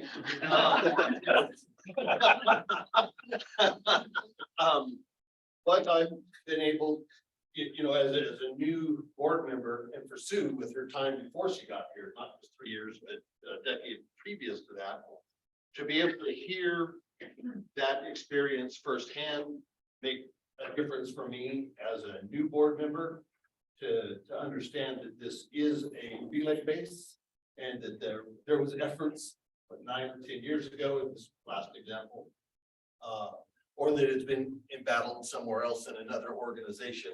And we're either ahead of that power curve or behind it, but since this is our last in-person meeting and my third, I wanted to make sure that I thank you in person, both of you, for it. I think, you know, probably the board. Absolutely.